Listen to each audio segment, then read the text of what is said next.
volevamo proseguire nella requisitoria del pubblico ministero e le parti civili, quindi le conclusioni delle parti civili. Prego, pubblico ministero. È stata esaminata. Allora, l'indagine nasce su input, come sappiamo, su input della Procura di Firenze. Stava svolgendo indagini per droga e tra i vari soggetti che intercettava anche un certo Paletti Riccardo. È un soggetto con cui venivano registrate alcune conversazioni intercettate con Simeone. Sappiamo che Simeone, sentito a dibattimento in sede d'esame, riferisce che si trattava, lo definisce un papabile confidente, una persona con la quale peraltro ha parlato anche del video, senza tuttavia, dice Simeone, in alcun modo accennare al fatto che potesse essere con lui commercializzato. In ogni caso il ROS appoggiava l'attività di indagine della Procura di Firenze, tant'è che dava supporto per quanto riguardava l'attività che doveva essere svolta su Roma, in particolare la necessità di individuare i soggetti utilizzatori delle varie utenze, per cui il 23 settembre 2009 il ROS identifica nei pressi di Piazza Mazzini Simeone Luciano e Testini Nicola, che si stanno incontrando proprio con Paletti. Dall'utenza poi in uso a Simeone vengono intercettate alcune conversazioni anche con Tamburrino, e qui stiamo parlando sempre dei RIT della Procura di Firenze. E da queste conversazioni per la prima volta emerge un oggetto particolare della conversazione, ossia un video da commercializzare. Ancora non si ha assolutamente che non si comprende quale fosse l'oggetto specifico del video, però si parla di un video da commercializzare. Successivamente gli accertamenti sul conto del Tamburrino consentono di individuare un dato importante, cioè consentono di appurare che lo stesso aveva fatto da poco rientro a Napoli con un volo da Milano, il cui biglietto risultava acquistato dall'agenzia Masi. Sappiamo poi che Masi è l'agenzia di Pizzuti Carmen. Poi dai tabulati emergeva anche che Tamburrino, nella giornata in cui si era recato a Milano, aveva contattato sia Simeone che Scarfone. Entra quindi nell'indagine anche la figura di Scarfone Massimiliano, che poi vedremo sarà sentito. Dal 12 ottobre 2009 iniziano ad essere registrate conversazioni ancor più esplicite che fanno riferimento ad un filmato da commercializzare. In particolare si parla dell'esistenza di un video che riprende un personaggio pubblico. A questo punto la Procura di Firenze procede allo stralcio e trasmette a Roma. Viene immediatamente dalla Procura di Roma sentito Scarfone, e siamo al 20 ottobre 2009, il quale ovviamente riferisce i fatti che conosciamo e riconosce in particolare i 4 carabinieri, i 4 imputati. Subito dopo si procede alle perquisizioni, siamo tra il 20 e il 21 ottobre, sia dell'agenzia Masi, dove viene effettivamente sequestrato il CD contenente il filmato, uno dei 2 CD contenenti il filmato. Vengono fatte le perquisizioni ovviamente a carico dei 4 carabinieri indagati. Da Tamburrino si trova un secondo CD ma spezzato, compreso anche il biglietto, viene sequestrato anche il biglietto del treno che da Roma a Milano lo aveva condotto l'agenzia Masi, del giorno 5 ottobre, e poi da Signorini Alfonso viene sequestrato il secondo CD integro, che fa parte appunto dei 2 CD che poi sono stati prodotti e sono oggetto del sequestro. E si tratta ovviamente del CD che è stato dall'agenzia Masi mostrato e consegnato in copia al Signorini. Il 21 ottobre poi viene sentito Marrazzo, il quale riferisce i fatti che poi vedremo, e a seguito di questa attività investigativa poi viene emesso dalla Procura decreto di fermo, con quello che sappiamo in ordine ovviamente al fermo dei 4 imputati, con riferimento in questa fase esclusivamente ai fatti del 3 luglio e connessi. A questo punto mi concentro su quella che è la ricostruzione dei fatti del 3 luglio. Partiamo dalla deposizione che ha reso Marrazzo. Cosa ci dice Marrazzo? Marrazzo ci dice che il 3 luglio 2009 si reca dal transessuale Vidal Silva, Natalie per intenderci, accompagnato dal proprio autista. Prima ovviamente riferisce di averla contattata per sincerarsi se fosse sola. È un dato che viene riscontrato effettivamente dai tabulati. Ci dice qualcosa di più, ci dice che non era la prima volta che aveva contatti e incontri con Natalie, si era già incontrato precedentemente e in alcune di queste occasioni era stata consumata della cocaina procurata da Natalie.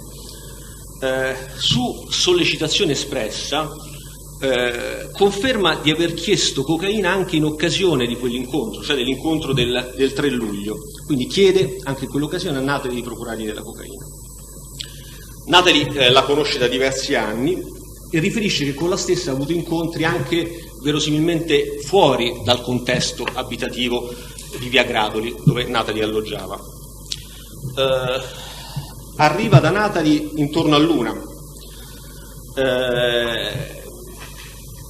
Dopo essere entrato, e probabilmente parliamo di qualche decina di minuti, in un arco temporale che verosimilmente non può che essere tra le 13:45 e qualche minuto dopo, perché sappiamo che, poi lo vedremo, che ci sono contatti tra Simeone e Murru tra le 13:29 e le 13:43 che hanno ad oggetto l'accertamento sulla vettura, quindi possiamo collocare l'accesso all'interno dell'abitazione in un'epoca di qualche minuto successiva alle 13:43, quindi verosimilmente diciamo intorno alle 13:45, giungono, riferisce Marrazzo, sappiamo che si tratta di Simeone e Tagliente, giungono 2 uomini in borghese che si fanno aprire la porta e si qualificano come carabinieri. Riferisce Marrazzo che il tutto avviene in modo estremamente concitato. Riferisce anche di aver sentito suonare il campanello della porta.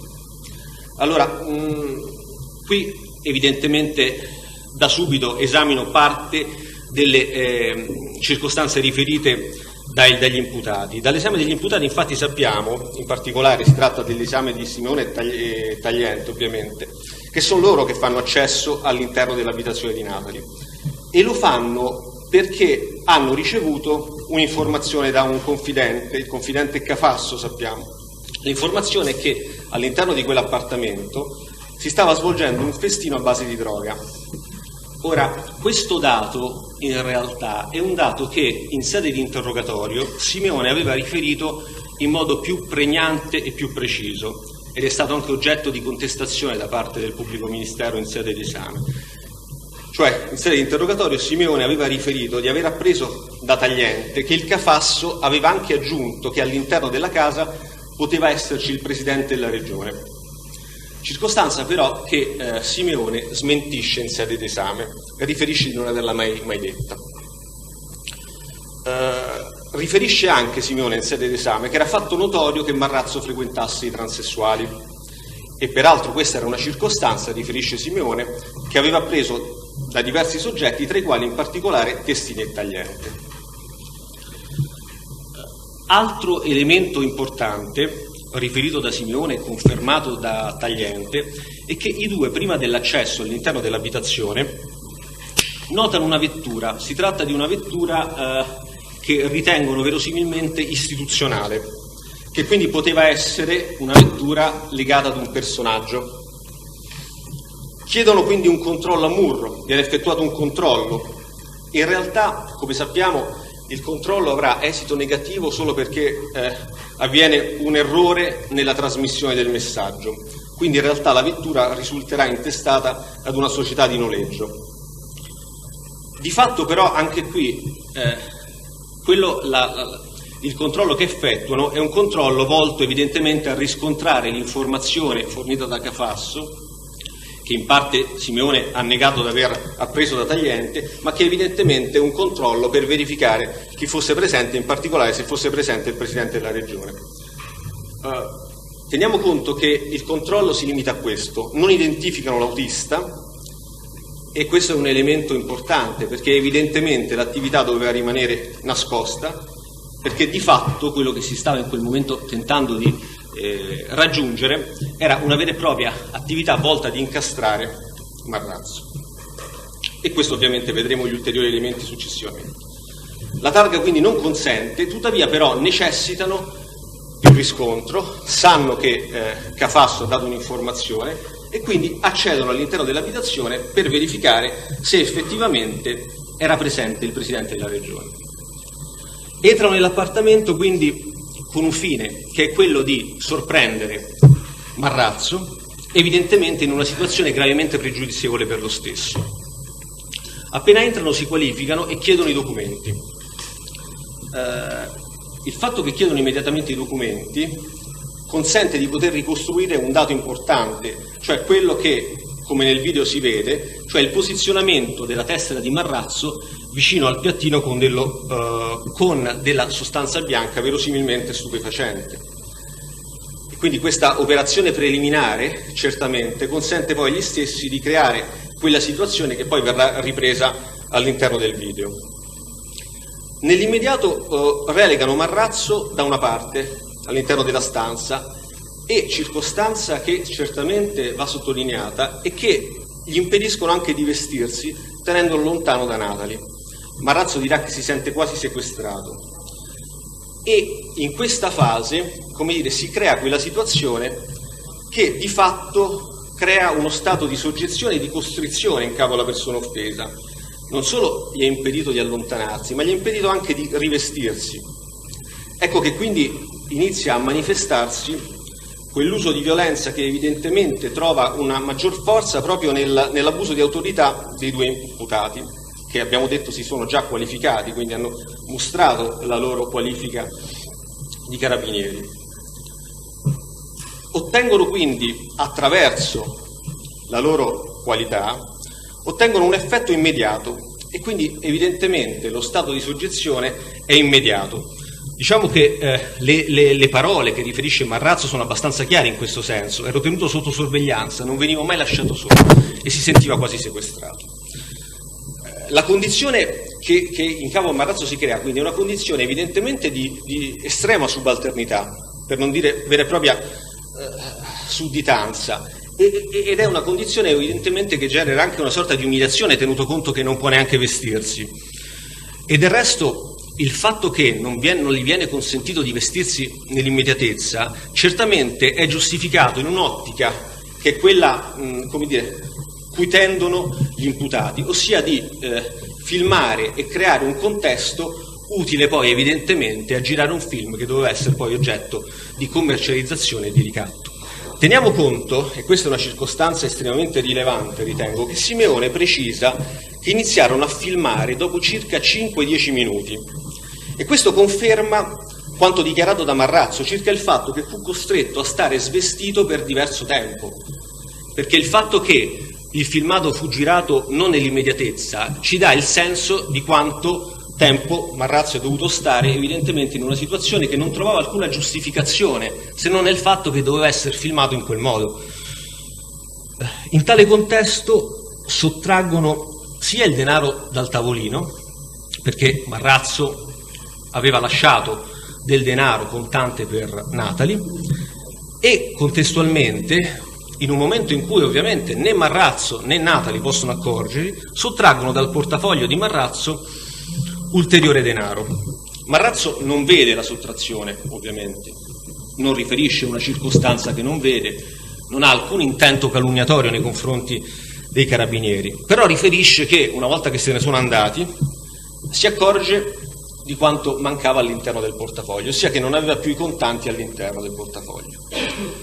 Ecco, questa modalità di condotta non può che essere reinserita in quello stato di coercizione e soggezione di cui ho parlato prima, per cui questa sottrazione non può che essere riconnessa e quindi correttamente qualificata come rapina, tenuto conto del contesto in cui si realizza.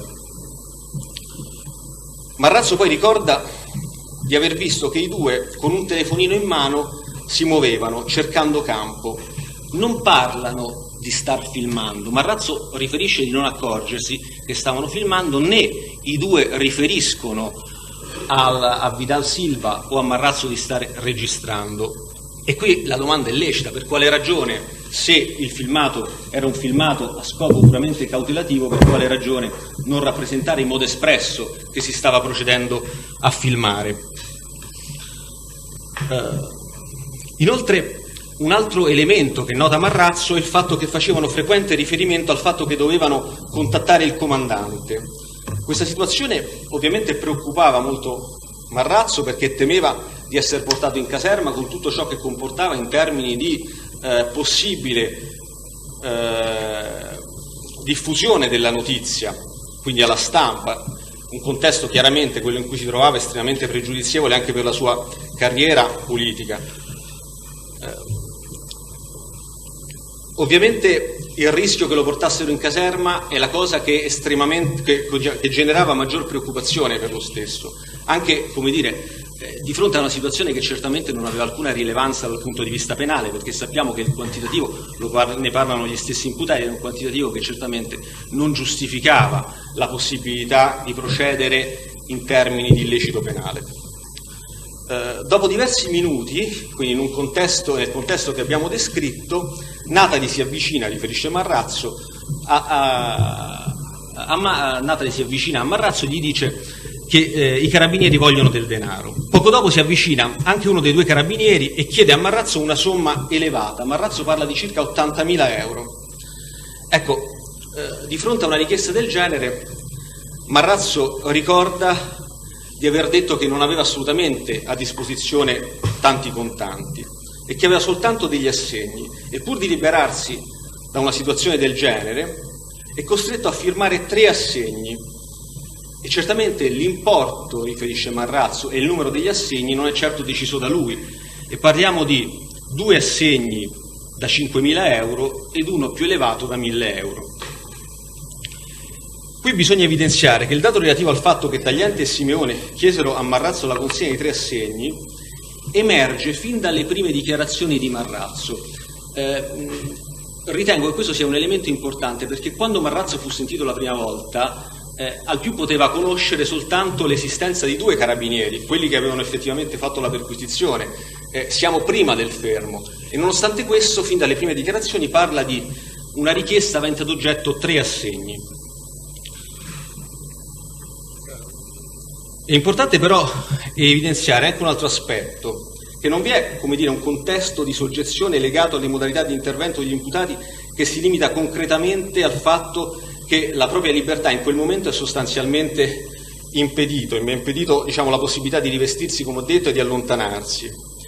Ciò che rende ancora più evidente la necessità e quindi l'obbligo da parte di Marrazzo di consegnare gli assegni è che il tutto avviene, come ho detto, in un clima di estrema intimidazione. Teniamo conto che a fronte di tutto questo c'era anche l'estremo pericolo, l'estrema preoccupazione, per Marrazzo un pericolo, che la stampa venisse a sapere. Dal video sappiamo che Marrazzo è preoccupato e chiede se ci sono i giornalisti, e quindi è evidente che la situazione in cui Marrazzo è costretto a rilasciare gli assegni è certamente una situazione in cui, come ho detto, lo stesso è sottoposto a un'evidente pressione, un'evidente soggezione estremamente, è legata in modo assolutamente stretto all'abuso della qualifica effettuato dai 2 imputati.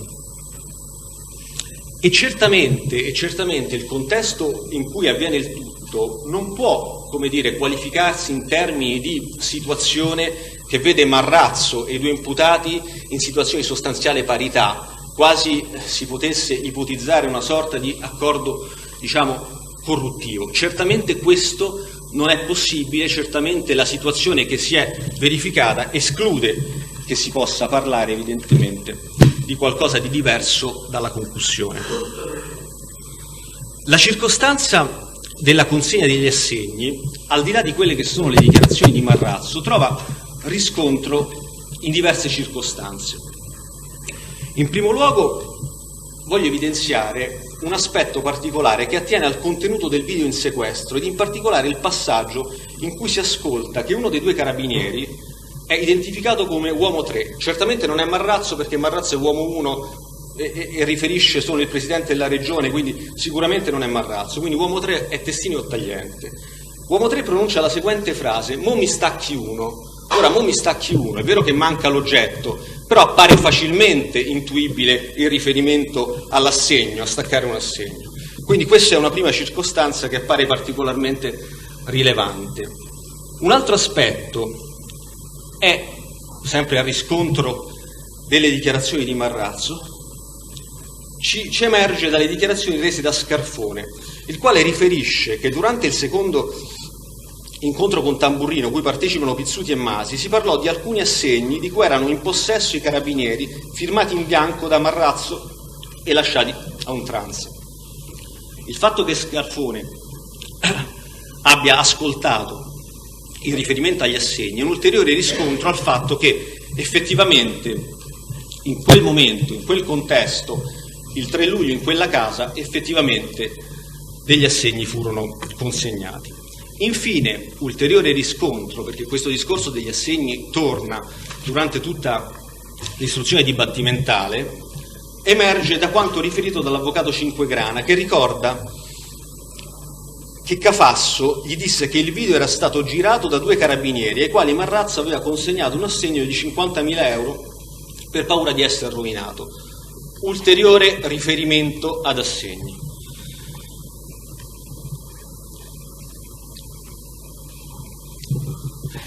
È ovvio che gli assegni in sé, e questo è un argomento facilmente intuibile, non erano incassabili, ma certamente diventano comunque uno strumento di pressione nei confronti del Marrazzo, che evidentemente avrebbe dovuto consegnare cifre ulteriori. Conferma Marrazzo poi, sentito, conferma che il video, quello ovviamente in possesso della procura, è esattamente il video, cioè le scene riprese nel video sono esattamente le scene vissute il 3 luglio e quindi non v'è dubbio che ciò che è ripreso è la parte di quello che accade il 3 luglio. E riferisce un elemento che appare evidentemente verosimile e credibile, con riferimento sempre a quello che avvenne il 3 luglio, cioè di non aver mai poggiato il tesserino accanto al piatto come si vede nel video, ed è facilmente intuibile come questa circostanza appaia difficilmente immaginabile, soprattutto anche alla luce del fatto che nel momento in cui e prima che entrassero i carabinieri nessuno si premura, in particolare Natali, di togliere, se veramente fosse stato lì presente, il tesserino con la cocaina, di nascondere o comunque modificare quella situazione che era facilmente osservabile. Quindi è estremamente difficile immaginare che quella è la scena che si para davanti agli imputati quando entrano nell'abitazione, ma è evidentemente molto più verosimile che sia stata creata d'arte per il fine di cui ho detto. Sappiamo che dopo aver preso gli assegni gli imputati si allontanano e lo stesso giorno poi Marrazzo contatta ripetutamente Natali lo raggiunge a casa e Marrazzo è preoccupato che Natali potesse raccontare, che questa vicenda potesse uscire fuori. Natali lo tranquillizza, ovviamente riferisce a Marrazzo che non dirà nulla, ma nello stesso tempo gli conferma di conoscere i 2 carabinieri, sono persone a lei note, li conosce, perché sono persone, riferisce Natali, note anche per svolgere attività non corrette, circostanza confermata da Natali anche successivamente all'incidente probatorio. Ricorda che il segretario in quella fase, c'è un altro aspetto importante, Marrazzo riferisce in quel momento a Natali che mancavano dei soldi all'interno del proprio portafoglio e Natali questa circostanza, come vedremo, la conferma. Ulteriore aspetto, sempre legato agli assegni, riguarda il fatto che Marrazzo viene informato dal suo segretario che non si trovava più un libretto degli assegni. Marrazzo decide pertanto di invitarlo a denunciare lo smarrimento pur non sapendo se in effetti si trattasse del blocchetto, quello da cui erano stati staccati gli assegni per gli imputati o meno. E qui è chiaro che le dichiarazioni di Marrazzo sicuramente servono per, creare una colmare una divergenza che si era creata in sede di indagini con riferimento al test Luciani, ma il punto non è tanto questo quanto il fatto che ancora una volta emerge un dato che riscontra la consegna degli assegni, ossia il fatto che Marrazzo è preoccupato di neutralizzare in qualche modo gli assegni che sono stati evidentemente consegnati ai carabinieri. Tagliente e Simeone vengono riconosciuti in foto, questo è un dato evidentemente superfluo tenuto conto che non è in discussione che gli stessi abbiano fatto accesso all'interno dell'abitazione. Infine, per quanto riguarda i rapporti con Natali, non esclude di aver consegnato assegni per importi rilevanti a Natali e questo evidentemente consente di ritenere che le dichiarazioni tra Natali e lo stesso non siano discordanti. Natalie parla di aver ricevuto diverse migliaia di euro da Marrazzo in diversi incontri. Ed infine un'ulteriore circostanza che poi è stata confermata dall'acquisizione dei tabulati è che Marrazzo ricorda che a distanza di qualche giorno la sua segretaria gli disse che era stata ricevuta una telefonata da un carabiniere, tale Giorgio, che non si era qualificato in altro modo se non con il nome Giorgio. L'utenza, sappiamo, era quella di Tagliente e questa telefonata Tagliente la conferma. Peraltro con una discrasia tra le dichiarazioni di Tagliente e di Simeone, perché Tagliente riferisce di averla fatta alla presenza di Simeone, Simeone questa circostanza la esclude. È stato sentito poi il test Luciani che conferma le dichiarazioni rese da Marrazzo, il fatto di aver effettivamente proceduto poi alla denuncia in accordo con Marrazzo dello smarrimento del carnet degli assegni, e quindi ulteriore conferma della preoccupazione di Marrazzo in ordine agli assegni consegnati. L'esame di Natalie offre elementi ulteriori di riscontro a quello che successe il 3 luglio all'interno di quell'abitazione. Natalie riferisce di aver ricevuto una chiamata da Marrazzo, vuole sapere se è da sola perché intende raggiungerla. A questo punto, in virtù della richiesta, come ho detto, di Marrazzo di ottenere dello stupefacente anche per l'incontro del 3 luglio, ricorda di aver chiamato ripetutamente Cafasso per farsi portare della cocaina. Natalie dice però di non esserci riuscita. A questo punto contatta un'amica, Mayra, ha bisogno di cocaina e cerca un altro modo, un altro pusher cui fa riferimento. E riferisce di aver contattato tale Bruno, sappiamo poi che si tratta di Sempre Bene Bruno, al quale chiede, lei parla di 2 cornetti, quindi sostanzialmente 2 dosi, ma Natalie riferisce di non aver ottenuto nessuna risposta positiva neanche da Sempre Bene.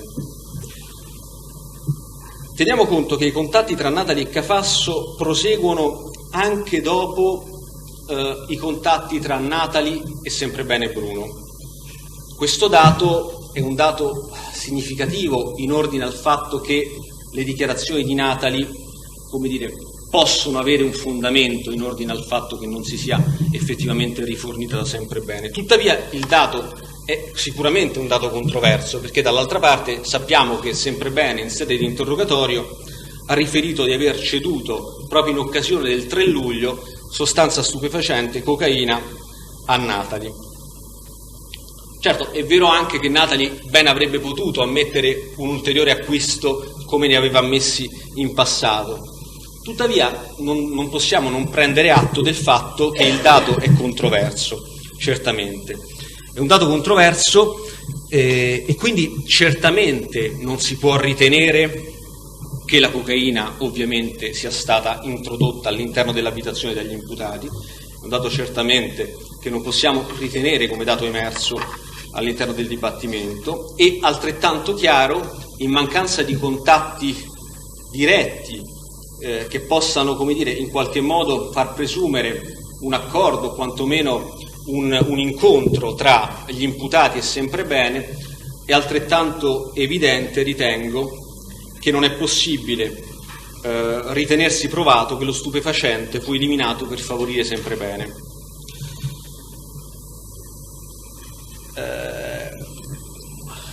Natalie riferisce che poco dopo l'arrivo di Marrazzo giungono i 2 carabinieri che separano la stessa da Marrazzo, quindi riscontra le dichiarazioni di Marrazzo.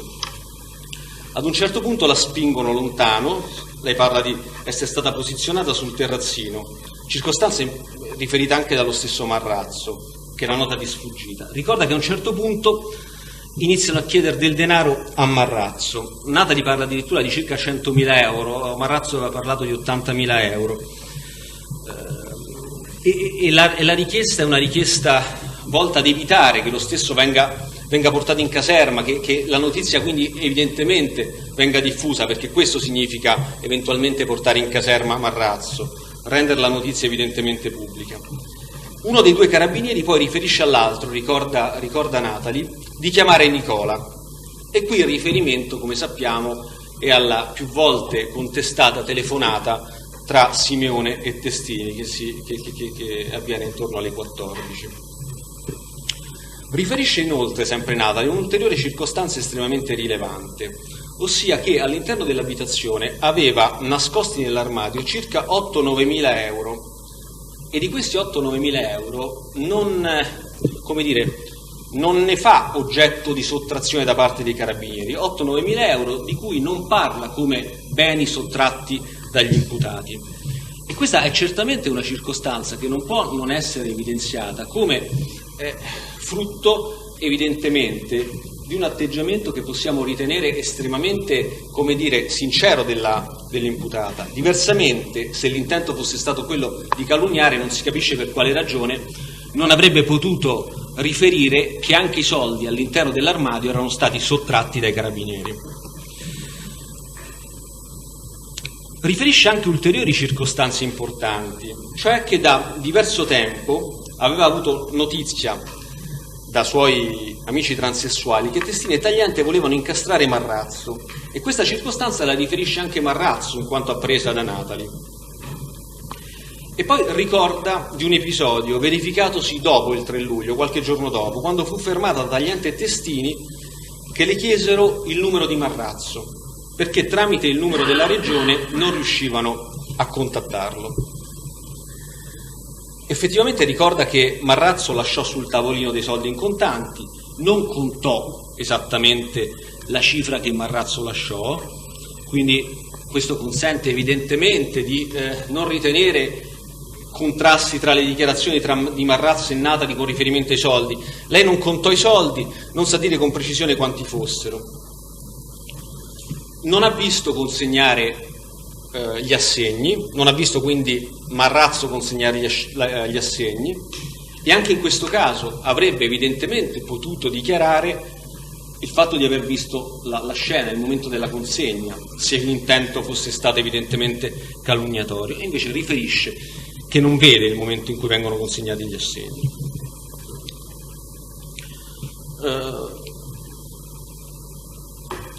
Ovviamente del denaro sottratto a Marrazzo lo viene a sapere soltanto, come riferisce lo stesso Marrazzo, soltanto successivamente, dopo che si reca a casa di Marrazzo.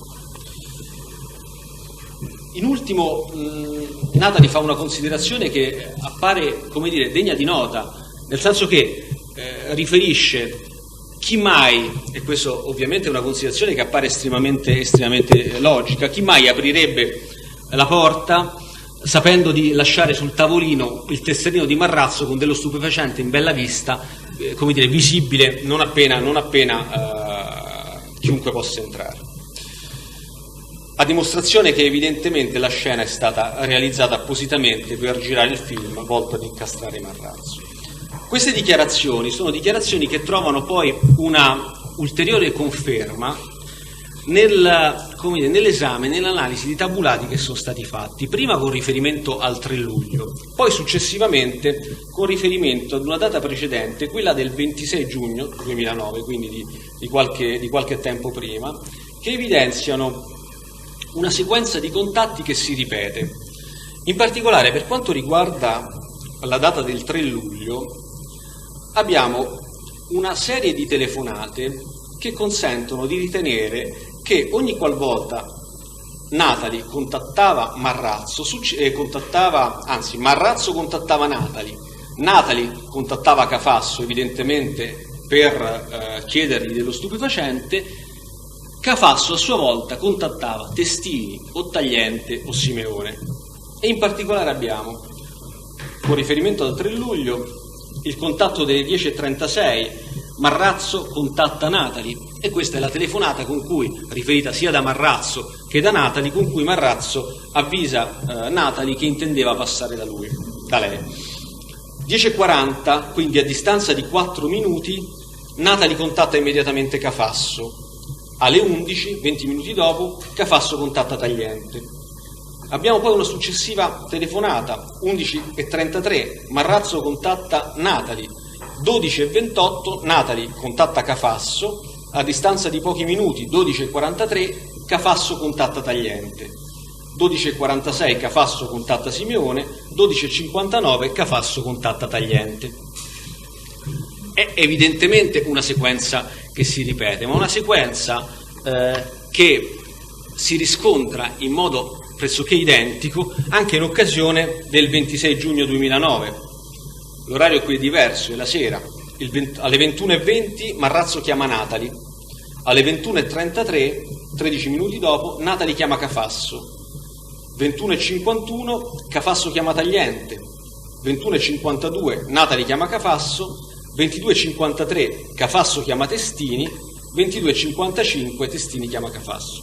È una sequenza dunque che si ripete ed è sostanzialmente identica sia per quanto riguarda il 26 giugno che poi successivamente il 3 luglio. Sappiamo poi che, alla luce sempre dei tabulati effettuati, effettivamente vi fu alle 13:29 il contatto tra Simeone e il collega Murro, che risponde al messaggio inviato con riferimento all'accertamento sulla targa. La risposta è delle 13:43, ecco perché colloco l'accesso all'interno dell'abitazione in un'epoca, in un orario evidentemente successivo, di poco successivo alle 13:43. E poi abbiamo alle 14:06, se non erro, la telefonata che avviene all'interno dell'abitazione di Natali tra Simeone e Testini, 195 secondi, quindi oltre 3 minuti. E di questa poi evidentemente parleremo con riferimento anche a quelle che sono state le dichiarazioni degli imputati che hanno, come dire, in qualche modo cercato di spiegare il senso della telefonata. Alle 14:50 poi Tagliente contatta Cafasso e alle 14:50 e pochi secondi dopo Cafasso contatta Tagliente, altri 2 contatti tra Tagliente e Cafasso. Ci sono quindi contatti tra gli imputati anche successivamente all'accesso. Sapremo poi dall'esame degli imputati che poco dopo essere usciti dall'abitazione di Natali, i 2 si incontreranno con Cafasso. E questo è un dato particolarmente rilevante, perché alla luce di quello che hanno dichiarato gli imputati, sappiamo che a Cafasso venne anche mostrato, almeno in parte, il video girato. E questo è un dato che non possiamo non evidenziare come particolarmente singolare, perché laddove il video fosse stato effettivamente girato al solo scopo di cautelarsi, appare difficile ipotizzare che lo stesso potesse essere mostrato a un confidente di cui peraltro in più occasioni gli stessi dicono di fidarsi poco. È probabile invece, se non verosimile, che il senso del mostrare il video a Cafasso fosse quello in realtà di, in quel momento, trovare più canali possibili per un'eventuale commercializzazione. Infatti sappiamo che poi Cafasso parlò col difensore e il difensore creò un canale che non andò a buon fine, ma un canale di commercializzazione del video.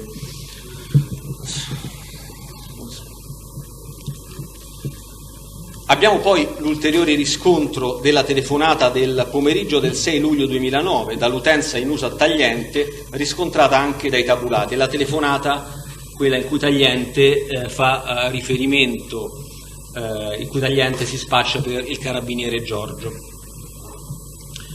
E poi il 9/7/2009 i tabulati ci consentono di individuare un'ulteriore telefonata rilevante e un contatto tra l'utenza in uso a Testini che contatta l'utenza di Corona. E di questo poi ovviamente ne parleremo quando esaminerò le dichiarazioni che hanno reso gli imputati. Per chiudere, diciamo, la parte del 3 luglio e come effettivamente gli elementi emersi consentono di ritenere che gli stessi non siano entrati lì con il proposito esclusivamente di verificare una notizia di un confidente e eventualmente sequestrare dello stupefacente, cosa che peraltro, come sappiamo, neanche fecero, sono le dichiarazioni del teste Fumarola, all'epoca comandante del nucleo operativo. Riferisce che Testini e Tagliente e Simeone gli avevano in più occasioni manifestato da un lato la preferenza di lavorare assieme, e questo è un dato significativo, ma nello stesso tempo riferisce che poco dopo arrivato al nucleo seppe da Testini che il presidente della regione frequentava transessuali della zona e su questa circostanza poi sappiamo che fece una relazione su richiesta dei suoi superiori. Quindi il dato che Marrazzo frequentasse i transessuali della zona è un dato che possiamo ritenere ormai acquisito come patrimonio conoscitivo degli imputati. Le indagini hanno poi consentito di appurare come gli imputati, dopo aver tentato inutilmente di contattare Marrazzo, perché il tentativo del 6 luglio sostanzialmente non va a buon fine, con la telefonata effettuata da Tagliente, e qui il senso della telefonata è chiaro, non può che essere quello di capire e chiedere evidentemente ulteriore denaro al Marrazzo. Del resto, se il contatto avesse avuto una natura lecita, non si comprende per quale ragione il Tagliente si sarebbe dovuto spacciare per tale Giorgio Carabiniere. Carabiniere aveva un senso perché doveva consentire a Marrazzo, come dire, di collocare la telefonata come dire, riferibile ai fatti del 3 luglio, ma il nome doveva essere evidentemente un nome diverso. E quindi non si capisce, se il contenuto fosse stato lecito, per quale ragione dare un nome diverso. E ancor più non si capisce per quale ragione l'utenza del Tagliente, a distanza di qualche giorno, una volta verificato che Marrazzo evidentemente non richiamava, viene sostanzialmente eliminata. Un'utenza che utilizzava, come dice Tagliente stesso, per contattare i confidenti, quindi un'utenza di lavoro che utilizzava. Tuttavia viene eliminata immediatamente, e qui il senso è evidente, il fatto di non volerla lasciare tracce. A questo punto il canale Marrazzo evidentemente non è fruttuoso, non ritengono da un lato che non sia possibile ottenere altro denaro da Marrazzo, e nello stesso tempo lo ritengono evidentemente pericoloso. Come ho detto, Tagliente elimina l'utenza. A questo punto la strada diventa quella della commercializzazione. 3 giorni dopo il tentativo di contattare Marrazzo, quindi abbiamo detto i fatti sono del 3, il 6 tentano 3 giorni dopo di contattare Marrazzo, il 9 luglio, quindi 3 giorni dopo il 6, il tentativo inutile di contattare Marrazzo, si registra una telefonata effettuata, quella di cui parlavo prima, da Testini verso l'utenza in uso al fotografo Corona Fabrizio. Ora, sappiamo quali sono state le giustificazioni fornite da Testini in ordine, diciamo, alla chiamata effettuata, ossia il fatto di voler verificare se effettivamente l'utenza fosse in uso al Corona. Ma è chiaro che, alla luce di tutto quello che è, diciamo, la ricostruzione effettuata fino a questo momento, certamente il tentativo di contattare Corona si colloca in quella che è diventata in quel momento, come dire, l'intento principale, ossia cercare di trovare la possibilità di vendere e quindi commercializzare il video. A distanza di pochi giorni, quindi siamo al 15 luglio, la strada di Corona evidentemente non sortisce effetto, segue un nuovo tentativo di commercializzare il video. Su incarico di Testini, Tagliente e Simeone, Cafasso, per il tramite dell'avvocato Cinquegrana e dell'avvocato Prillo, contatta una giornalista di Libero e con questa viene stabilito un incontro. All'incontro si presentano le 2 giornaliste, Ferri e Bololli, entrambe sentite a dibattimento. Vengono portate da Cafasso presso il Bed and Breakfast Wilson. Allora, con riferimento a questo episodio, tutti hanno avuto un ruolo, come sappiamo dall'esame degli imputati. Testini sostiene di aver appreso del video da mostrare alle giornaliste quando tutto ormai era già stato deciso, ma questo stride con un dato che è quello del suo rilevante contributo proprio in occasione dell'appuntamento e dell'incontro organizzato al Bed and Breakfast Wilson. Perché? Perché è proprio tramite Testini che l'incontro si organizza all'interno del Bed and Breakfast, perché era Testini che aveva contatti e manteneva contatti con il titolare.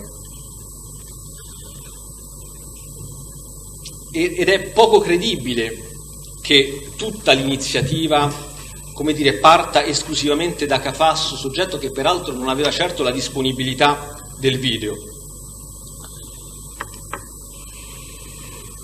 Come ho detto prima, è molto più verosimile invece che il fatto di aver i due imputati mostrato nell'immediatezza dell'accesso, appena dopo usciti dalla casa di Natalie, il video a Cafasso, sia stato evidentemente il primo segmento di un tentativo evidentemente di provare tutti i canali disponibili per commercializzare il video. Sono state sentite le due giornaliste e dalla loro escussione sappiamo che effettivamente visionarono il video e che Cafasso chiese loro 500.000 euro per vederlo. Ovviamente la risposta è che devono parlare con i vertici per venderlo, e naturalmente la risposta è che devono parlare con i vertici del giornale per poter ovviamente prendere una decisione in merito.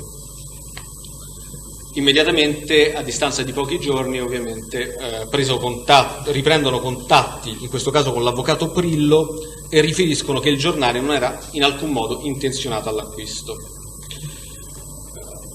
Per cristallizzare e chiudere l'episodio ed evidenziare come tutti gli imputati in relazione a questo primo concreto tentativo di commercializzare il video abbiano avuto un ruolo, il dato, come dire, è confortato dalle dichiarazioni di tutti gli imputati sostanzialmente, perché di fatto sappiamo che dalle congiunte dichiarazioni rese che il 15 luglio effettivamente è confermato il dato che venne mostrato da Cafasso il video, e sappiamo che nella stanza a fianco a quella utilizzata per mostrare il video erano presenti Testini e Tagliente, che evidentemente volevano ascoltare e capire direttamente, a prescindere da quello che poi successivamente avrebbe potuto dir loro Cafasso, avere contezza precisa di quella che era la reazione, eventualmente le richieste delle due giornaliste.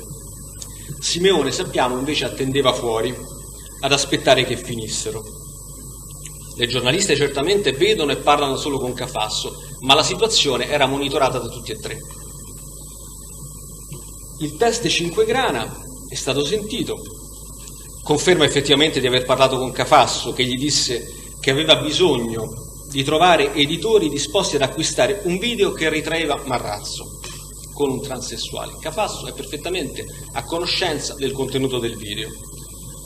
Ricorda anche che Cafasso gli disse che il video era stato girato da 2 carabinieri, circostanza importante, ai quali Marrazzo aveva consegnato, come ho detto prima, circostanza utilizzata per riscontrare il discorso degli assegni, aveva consegnato un assegno di 50.000 euro per paura di essere rovinato. Quindi Cafasso conosce evidentemente il contenuto del video ed è a conoscenza anche di circostanze estremamente rilevanti, da chi è stato girato e il discorso degli assegni. C'è poi un riferimento, è generico, ma come dire, testimonia la natura controversa del rapporto che aveva Cafasso con i carabinieri. Ricorda inoltre che una volta il Cafasso gli disse che era stato fermato dai carabinieri e trovato in possesso di alcune dosi di stupefacente che non furono sequestrate e lasciate a lui. E questo evidentemente, come dire, sottolinea il rapporto estremamente controverso che Cafasso aveva con i carabinieri.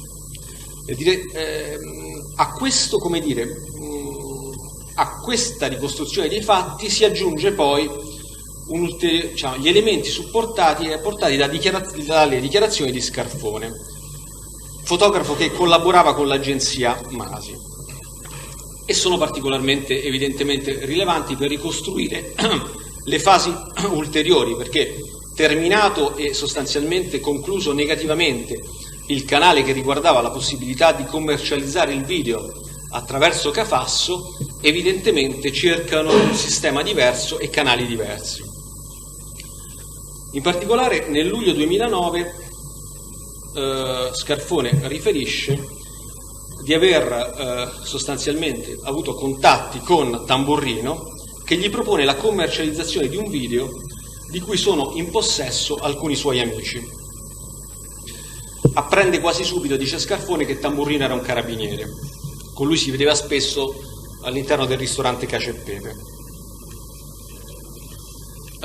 Tamburrino riferisce che l'incarico lo riceve da Simeone, ma sappiamo, e queste sono, come dire, le dichiarazioni che ha reso Tagliente in sede d'esame, ma sappiamo che Tagliente riferisce che seppur l'idea di commercializzare il video partì da Simeone, fu comunque un'idea condivisa sia da lui che da Testini, Quindi anche questo ulteriore canale è un canale che, come dire, viene deciso e viene valutato assieme.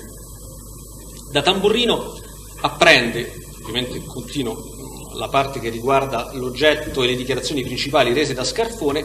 Scarfone da Tamburrino apprende che il video riguardava il presidente della regione in un contesto particolare, riferisce Scarfone. Anche in questo caso sappiamo che Tamburrino evidentemente in qualche modo deve, come dire, ridurre al minimo il proprio contributo. Riferisce di non aver mai riferito a Scarfone che il video faceva riferimento al presidente della regione, ma appare piuttosto evidente come difficilmente Scarfone, come dire, possa mentire su una circostanza del genere, e invece l'interesse a ridurre, come dire, a eliminare aspetti che potrebbero in qualche modo incidere sulla responsabilità penale del Tamburrino, ovviamente possono essere dallo stesso in qualche modo eliminati o ridotti. C'è un cellulare che squilla.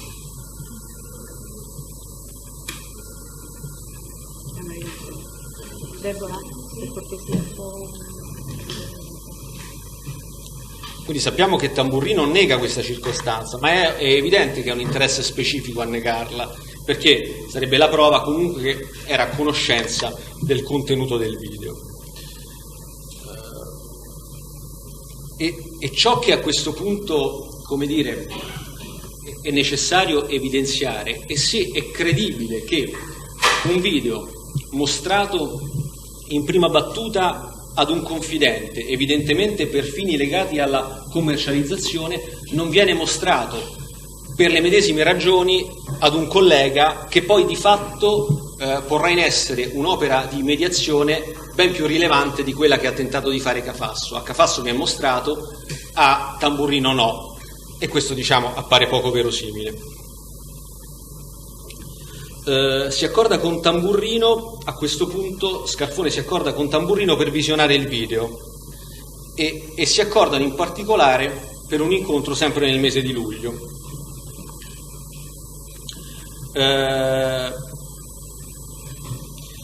L'incontro avviene, Tamburrino assieme ad altri due soggetti carabinieri, Simeone e Tagliente, entrambi riconosciuti come i soggetti che a bordo delle due vetture utilizzate per arrivare all'appartamento sono alla guida di queste due vetture. Scarfone riconoscerà tutti e quattro i soggetti, perché dirà che l'incontro avviene con Tamburrino, successivamente nella fase in cui si deve recare, che poi sappiamo verrà mostrato all'interno dell'abitazione di Simeone, incontra Tagliente e Simeone, e sappiamo poi che prima di entrare all'interno dell'abitazione viene perquisito da una quarta persona che riconoscerà come Testini.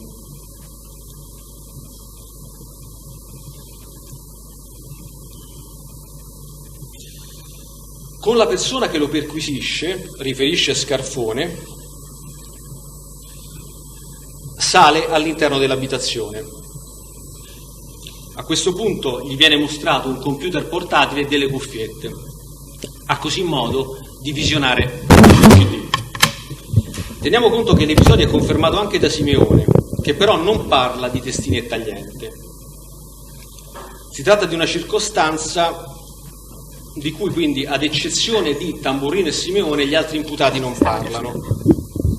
Ma questo, diciamo, appare piuttosto evidente, tenuto conto che il fatto di aver costanti contatti e proseguire, come dire, nell'attività di commercializzare il video, attività evidentemente concordata, di fatto diventa, come dire, la misura dell'originario accordo volto, tra virgolette, ad incastrare Marrazzo. Quindi il tentativo di, come dire, relegare la posizione di Tamburrino e Simeone quasi a soggetti che prendono l'iniziativa in maniera assolutamente autonoma, cosa che poi vedremo Simeone in qualche modo ci indica come dato assolutamente contrastante, è evidentemente conseguenza del fatto che allontanare qualunque accordo legato alla commercializzazione può in qualche modo incidere sulla originaria volontà di incastrare Marrazzo. Scarfone cosa riferisce? Scarfone riferisce che si trattava, dopo aver visto il video, si trattava di un video breve che ritraeva Marrazzo all'interno di un'abitazione. Sappiamo che il video che vede Scarfone è già stato tagliato. Questo lo sappiamo alla luce delle dichiarazioni rese sia da Testini che da Tagliente. Il video era già stato tagliato.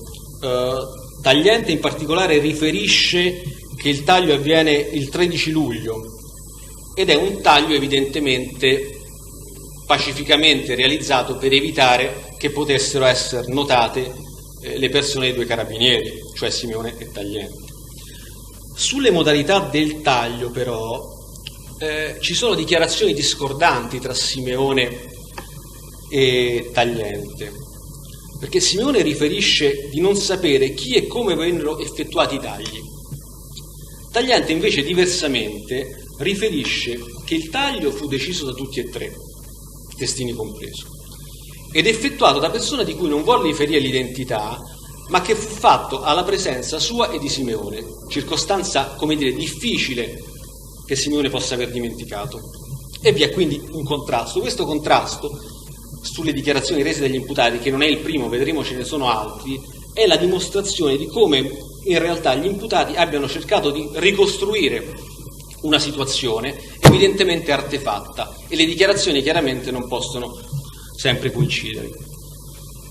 In questa occasione il video viene visionato anche da Tamburrino, e questo è un dato che pacifico, anche se Tamburrino evidentemente riferirà di averlo visionato soltanto di sfuggita eccetera. Comunque viene visionato e si tratta di una delle due uniche circostanze in cui Tamburrino ammette di aver visionato il CD. L'altra sarà quando viene restituito dopo essere stato a Milano dalla Pizzuti. E certamente possiamo dire, ma poi vedremo meglio nel proseguo, come quantomeno a far data dal momento in cui il video viene visionato a casa del Simeone e mostrato allo Scarfone, certamente è difficile ritenere che da quel momento non abbia consapevolezza della natura illecita di ciò che ha visionato e di cui ancora non ha in alcun modo la detenzione, ovviamente, poi vedremo, ma certamente ne apprende la natura. Teniamo conto che Cafasso sapeva che il video era stato girato da due carabinieri. Difficile immaginare che Tamburrino non sapesse, come dire, notizie diverse da quelle che conosceva Cafasso. Scarfone chiede la provenienza del video e gli viene spiegato che si tratta di un video girato dall'amante di un transessuale. Questa è la spiegazione che danno a Scarfone.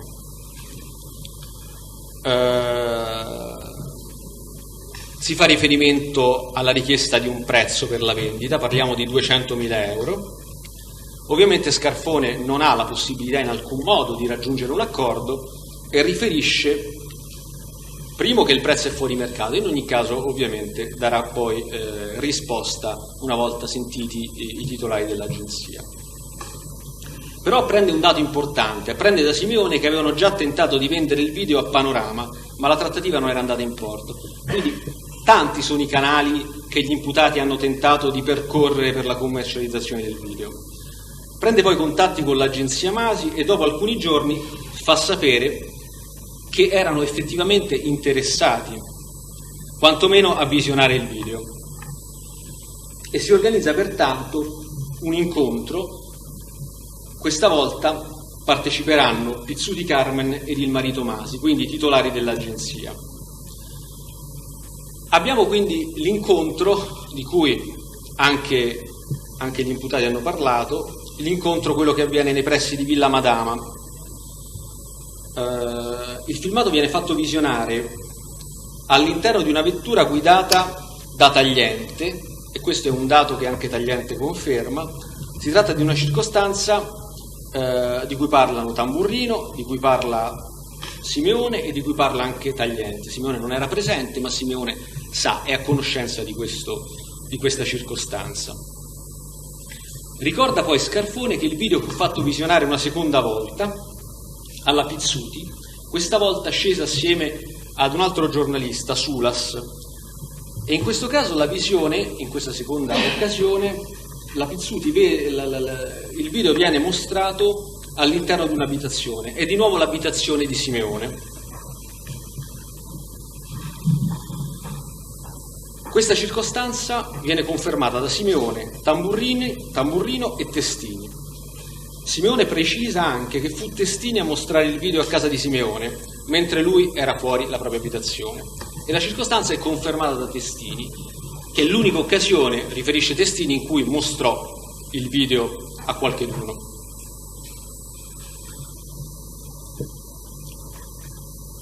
Scarfone ricorda, e la circostanza l'ho già riferita prima, il discorso degli assegni, non la ripeto. Nelle dichiarazioni abbiamo comunque un ulteriore riscontro, il fatto che ricorda che in un'occasione si parlò anche di questi assegni lasciati a un trans in possesso dei carabinieri. E ricorda un aspetto importante per quanto riguarda il Tamburrino. Ricorda anche che Tamburrino, riferendosi al compenso che avrebbe potuto ottenere, circa 6-7 mila euro dalla vendita del video, disse che la sua parte l'avrebbe fatta fatturare al fratello.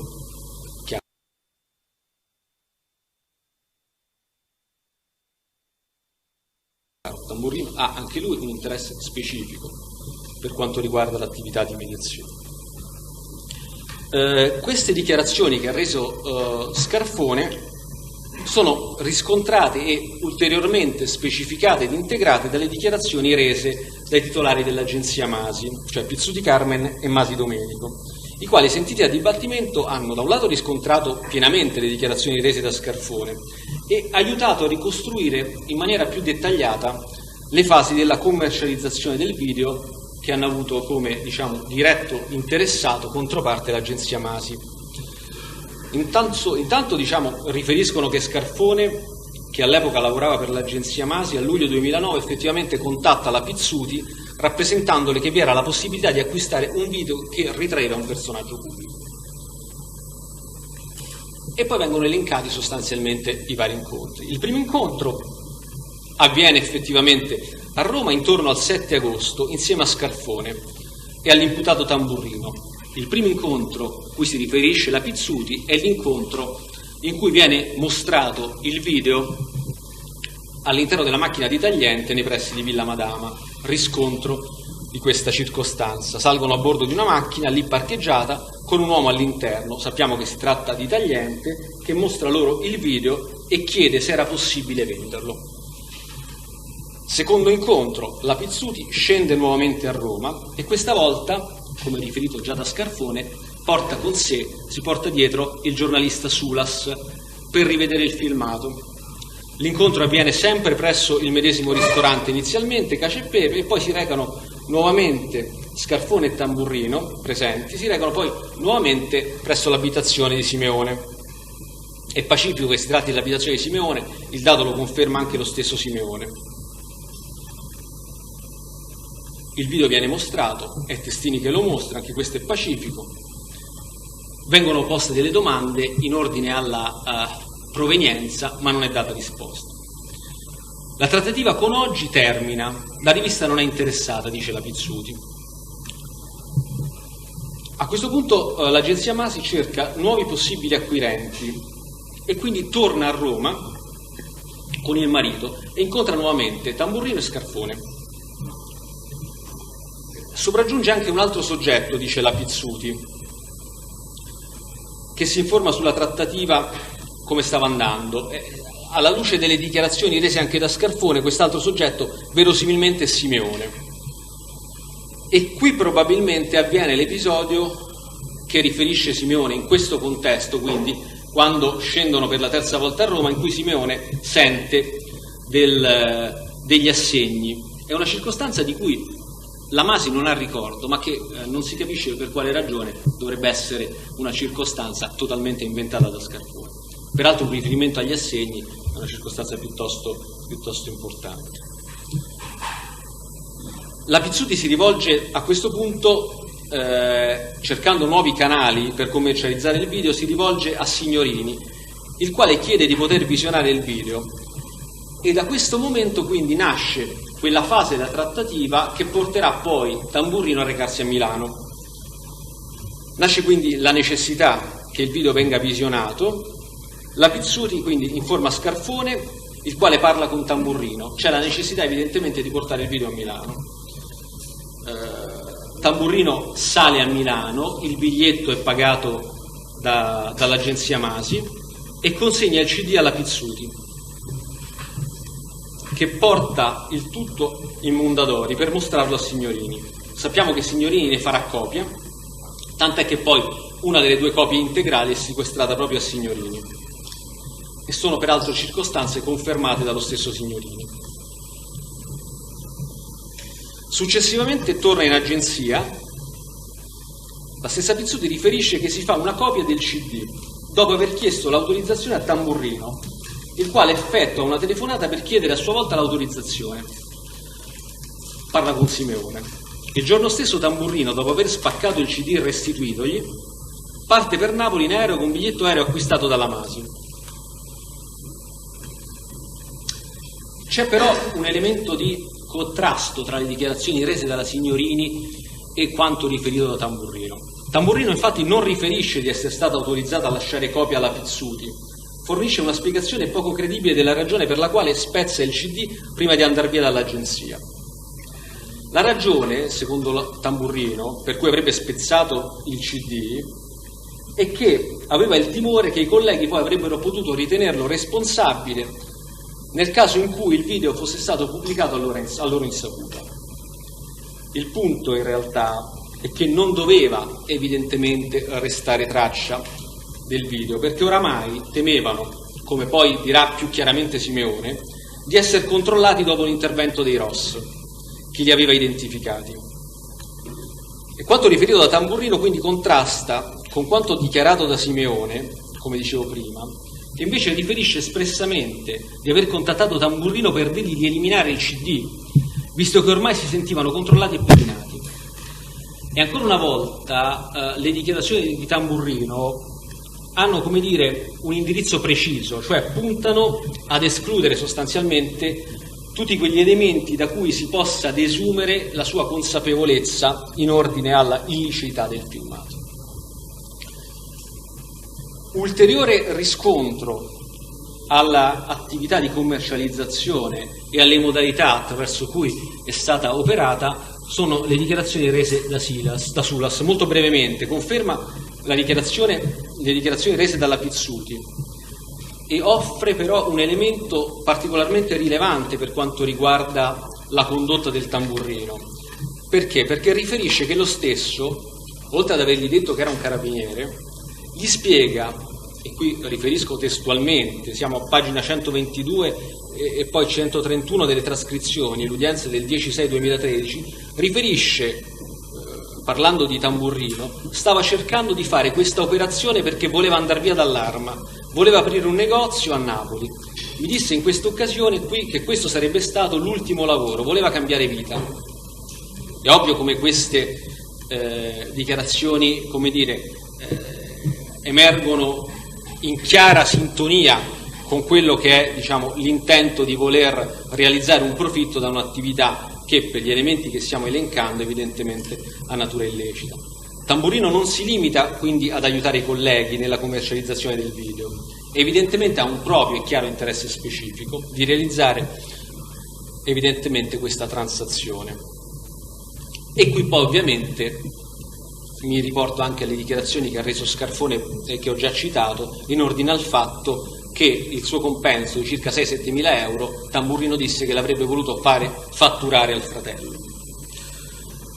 Abbiamo inoltre un ulteriore riscontro circa il fatto che l'attività fu un'attività di commercializzazione ben più intensa di quello che è emerso dalle indagini, in reazione alla quale gli imputati evidentemente si sono, come dire, limitati a confermare laddove inevitabile soltanto quello che è emerso.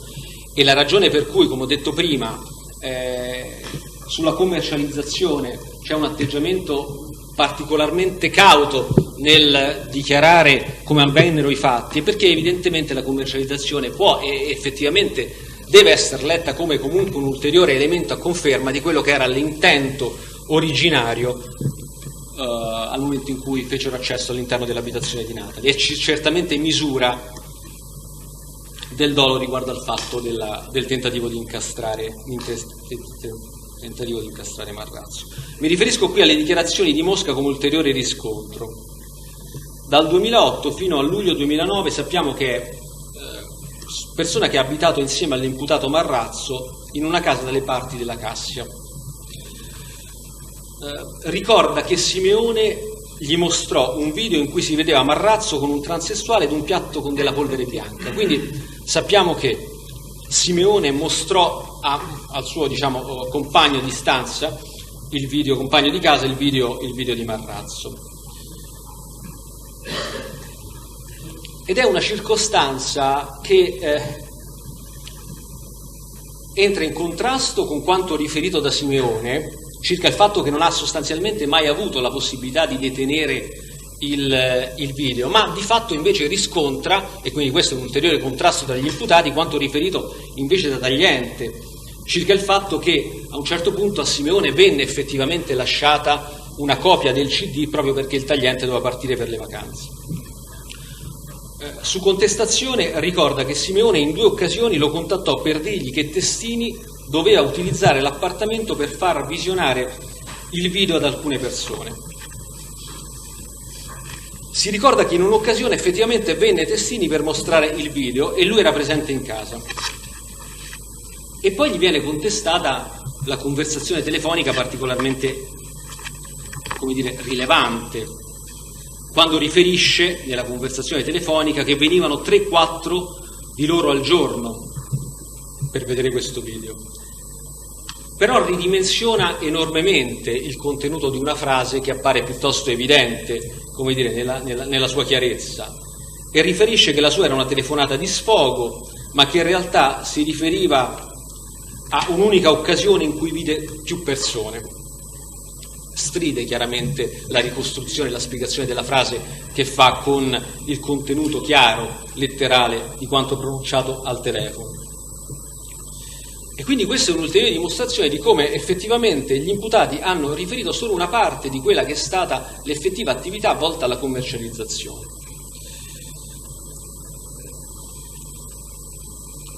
E ricorda infine un ulteriore elemento.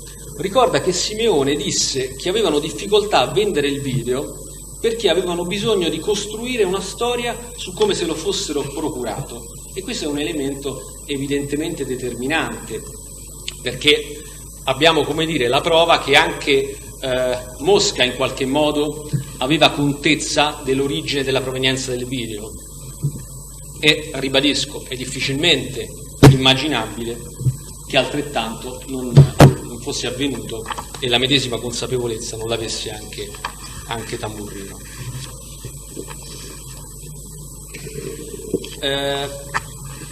Mi riferisco ora ad alcuni passaggi dell'esame degli imputati con riferimento ai fatti del 3 luglio che ritengo necessario dover evidenziare.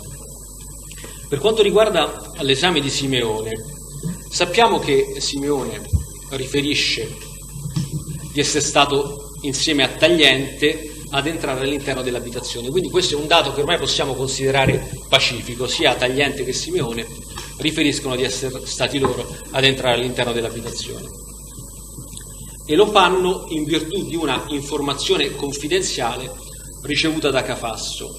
Qui abbiamo la discrasia, come ho evidenziato prima, tra la dichiarazione resa da Simeone in sede d'esame e quella precedentemente resa, più precisa e più specifica, in sede di interrogatorio, quando disse che in realtà da Tagliente aveva appreso che il confidente aveva parlato del Presidente della Regione, circostanza che abbiamo detto nega di aver mai riferito in sede d'esame. Certamente sappiamo che Cafasso era confidente di Testini e Tagliente e grazie al suo apporto erano state fatte diverse operazioni. In particolare Simeone riferisce, in ordine ai fatti del 3 luglio, che appena entrato nell'abitazione di Natali nota subito della polvere bianca all'interno di un piatto su un tavolino e accanto al piatto vi era anche il tesserino dell'ordine dei giornalisti. E riferisce anche, come ho detto prima, che le videoriprese non partono immediatamente, si parla di circa 5-10 minuti dopo, nonostante viene vista immediatamente la cocaina, nonostante, se è vero che è necessario riprendere il tutto per cautelarsi, le riprese non partono immediatamente. Notano Marrazzo, che appare in stato confusionale, controllano i documenti ed ispezionano se è presente della droga. Riferisce anche che se avesse avuto certezza di trovare Marrazzo all'interno dell'abitazione probabilmente neanche sarebbe entrato. Ora, questa dichiarazione, questo dato, appare in stridente contrasto con il fatto che, una volta accertata la presenza all'interno dell'abitazione di Marrazzo, addirittura iniziano a filmare la sua presenza, peraltro in una situazione che sappiamo perfettamente essere quella di Marrazzo svestito, che contrasta con, come dire, la dichiarazione iniziale, il pensiero iniziale, che addirittura sarebbe stato quello: se avessi saputo che Marrazzo era presente neanche entravo. Lo vede presente e addirittura lo filma anche in una situazione evidentemente non utile all'attività investigativa, perché firmarlo in quel modo non solo non è utile, ma viene tenuto in quella situazione per 5-10 minuti almeno. Riferisce che Marrazzo evidenziava il fatto di conoscere i vertici dell'arma, ma alla domanda se si fosse sentito anche velatamente minacciato risponde di no. Rappresenta un generico timore legato al fatto che si trattava di una persona importante, una persona potente, ma anche questo mal si concilia col fatto che viene costantemente ripreso in una situazione che difficilmente si poteva verificare laddove i due imputati avessero avuto realmente timore della persona che si trovavano davanti.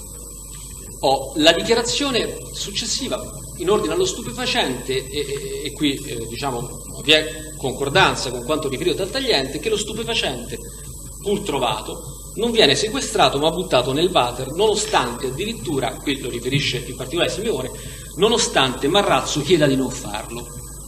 E anche questo è un dato veramente di difficile comprensione, perché da un lato evidentemente mira ad evidenziare che Marrazzo fosse consapevole della presenza dello stupefacente, però appare altrettanto inverosimile, come la circostanza precedente, che sostanzialmente si accorgono dello stupefacente, commettono un reato perché omettono di sequestrarlo, Marrazzo chiede di non buttarlo, il reato ormai è comunque concluso e non lasciano una quantità minima al soggetto potente da cui ambiscono di ottenere la benevolenza, ma comunque si prendono e lo buttano nel water. Però si tratta di persona che incute timore, che chiede, quasi supplica, secondo ovviamente la ricostruzione fatta dagli imputati, di non buttare lo stupefacente, ma lo stupefacente è comunque buttato, si commette il reato, ma neanche, come dire, lo si finalizza a ottenere la benevolenza del personaggio potente.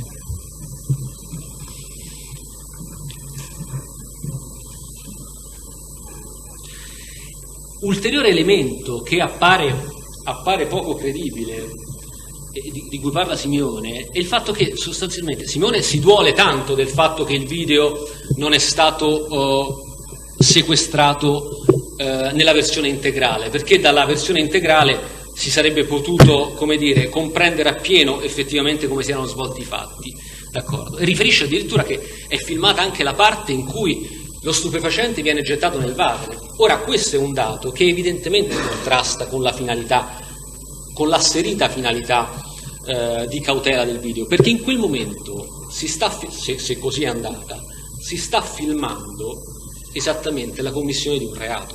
Cioè, se i carabinieri effettivamente hanno filmato il momento in cui lo stupefacente viene gettato nel water, evidentemente stanno precostituendo una prova a loro carico, nella migliore delle ipotesi.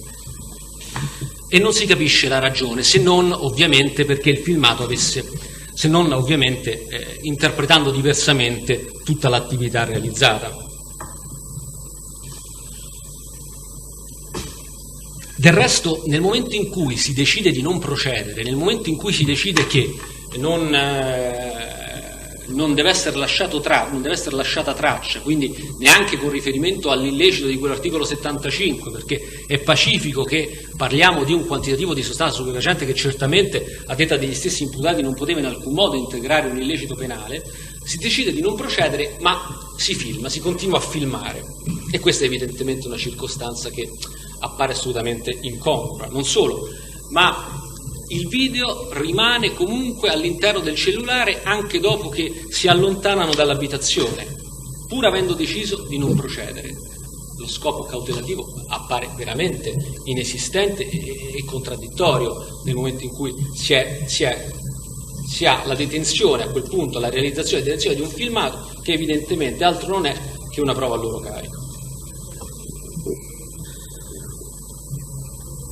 Abbiamo poi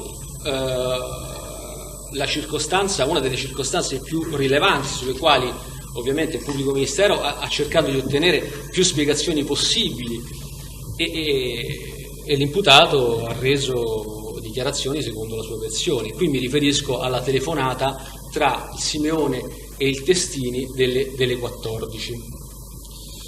Perché viene contattato? Simeone dice che lo contatta per avere un consiglio. La situazione è una situazione particolare, ha bisogno di confrontarsi. Ma confrontarsi con riferimento a cosa? Se era il caso di commettere o meno un reato? Cioè, il consiglio che chiedevano qual era? Se procedere o non procedere? Mettendo così in grave difficoltà, peraltro, il collega Testini? La conversazione sappiamo che dura oltre 3 minuti, però sostiene sostanzialmente Simeone, al di là di quello che era l'intento iniziale, sostiene in realtà di non essere riuscito a dire nulla a Testini. Innanzitutto va detto che la telefonata nasce da un motivo chiaro di urgenza, necessità di parlare, perché lo chiama nonostante il Testini fosse in vacanza, e non è credibile che né lui, Simeone, né Tagliente non sapessero che Testini era in vacanza. Dunque la questione è chiaramente una questione urgente, però per oltre 3 minuti non riescono a parlarsi. Ha da fare con le figlie e non riesce quindi a dir nulla. Sono 3 minuti però, 3 minuti, non si capisce bene se è un problema anche legato al fatto che il telefonino non prende. Tuttavia non prova neanche a richiamarlo a distanza di qualche minuto. Aveva da fare nell'immediato con le figlie, benissimo, però 3 minuti di tentativi di parlarsi inutili e poi il silenzio. Non parlerà più, neanche a distanza di qualche ora. È naturale peraltro porsi anche un'altra domanda: per quale ragione non chiama il comandante Fumarola, visto che con Testini non era riuscito a parlare, se aveva un problema serio, urgente, un qualcosa di anche tra virgolette lecito da dover rappresentare, un dubbio, una difficoltà. La persona chiamata è esclusivamente Testini.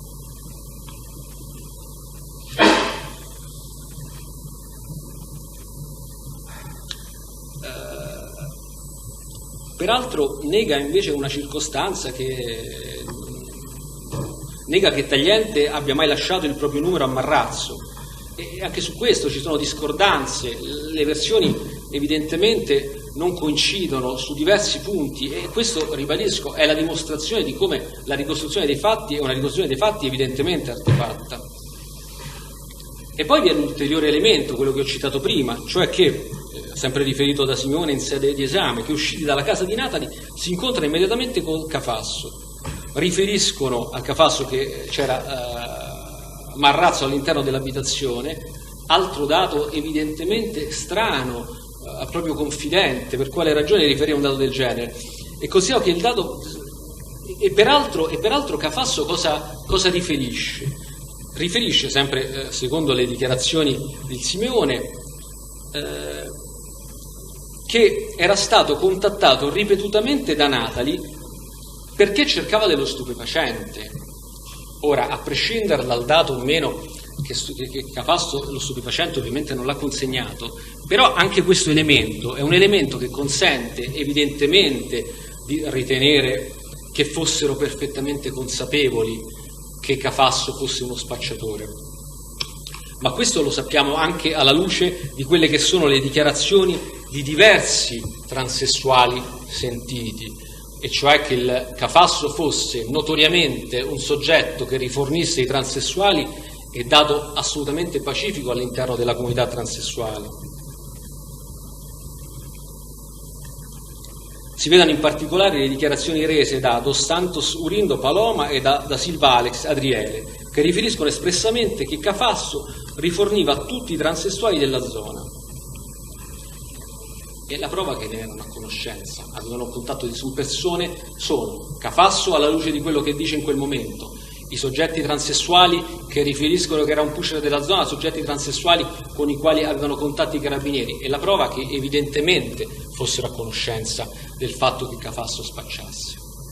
E la prova sostanzialmente con riferimento al capo C, che però è estinto per prescrizione.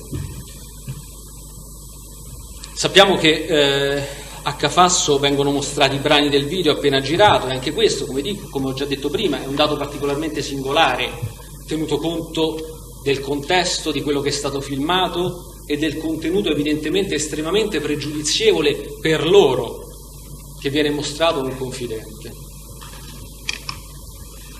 Ci sono poi le dichiarazioni in contrasto ulteriore con Tagliente che ho già citato, cioè Simeone non sa chi ha tagliato il video, Tagliente invece ricostruisce in maniera più precisa come è avvenuto il taglio, pur non riferendo chi è stato il soggetto che ha tagliato, però riferisce che erano presenti sia lui che Simeone.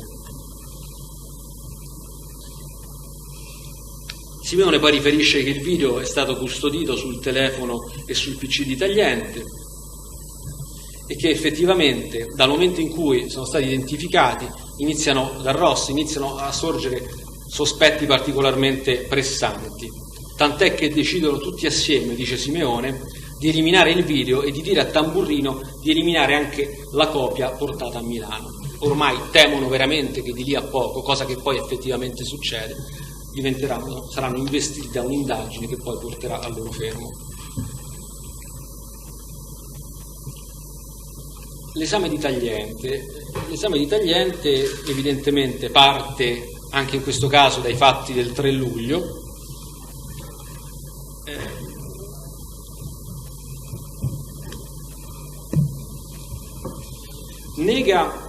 Tagliente nega di aver mai saputo che Cafasso spacciasse, però alla luce delle considerazioni che ho già fatto prima appare veramente inverosimile ritenere che non lo sapesse.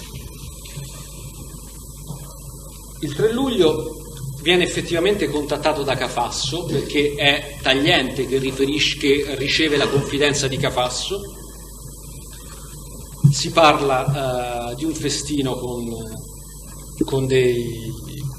festino transessuale dello stupefacente. Il controllo della targa alla luce delle dichiarazioni di Tagliente ha una finalità diversa rispetto a quella riferita da Simeone, che parla di una macchina istituzionale, della necessità di verificare se effettivamente potesse essere una macchina riconducibile a qualche soggetto, importante. Simeone invece fa riferimento al fatto che la vettura era una vettura sospetta, era necessario capire di chi fosse, poteva essere un soggetto che accompagnava uno spacciatore. È diversa qui la finalità, è chiaramente diversa, anche in questo c'è estrema discordanza. Del resto, se il controllo fosse stato effettivamente finalizzato a capire se la vettura fosse dello spacciatore, il fatto che fosse a noleggio non avrebbe certo consentito di ritenere a quel punto priva di sospetti la vettura, anzi tutt'altro. In ogni caso non si procede in alcun modo a identificare il conducente della vettura, ma è evidente, il fine è quello comunque di agire di sorpresa. Tagliente riferisce diversamente da quanto detto da Simeone che iniziano a girare il video immediatamente, appena entrati, per documentare l'accesso e per cautelarsi. E qui c'è un primo contrasto, che non è un contrasto da poco, perché 5-10 minuti possono sembrare poco, ma non sono poco, e soprattutto non è un ricordo che può facilmente, essere confuso se il filmato è girato immediatamente o è girato in un secondo momento. Anche lui riferisce di aver notato la polvere bianca e la tessera con il nome di Marrazzo, circostanza che, come ho già detto prima, appare veramente inverosimile che abbiano trovato quella situazione, che è una situazione che appare, come dire, ad uso e consumo di chi deve filmare, in maniera piuttosto chiara. Decidono di contattare Testini, riferisce anche in questo caso Tagliente, decidono di contattare Testini per un consiglio, ma Simeone non riesce a parlarci perché è troppo indaffarato con le bambine. Decidono quindi, dice Tagliente, di non procedere ai sensi dell'articolo 75, omettono il sequestro, questo è un dato ovviamente che riferiscono entrambi, evitano di procedere, dice Tagliente, perché impietositi, ci supplicava, dice Tagliente. Nello stesso tempo però riferisce anche il fatto che temevano in qualche modo Marrazzo, e già le due cose appaiono, diciamo, un po' in contrasto evidentemente.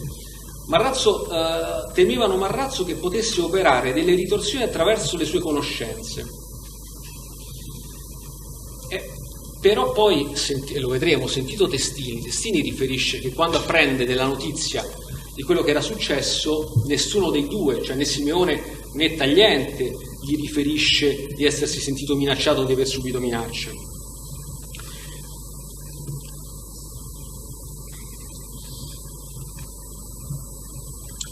E poi c'è l'ulteriore elemento che ho già evidenziato prima: nonostante la decisione di non procedere, nonostante quindi sostanzialmente la commissione di un reato, Tagliente non cancella dal suo cellulare il video che costituisce, come detto, un'evidente prova a suo carico, a loro carico, delle omissioni commesse. Fu Marrazzo poi a chiedere il cellulare ad uno di loro e a lasciare a loro quello fisso della regione, riferisce Tagliente. Perché? Perché Marrazzo, dice Tagliente, voleva essere richiamato, glielo lascia appositamente. E allora, se questo è vero, per quale ragione lasciare un nome diverso?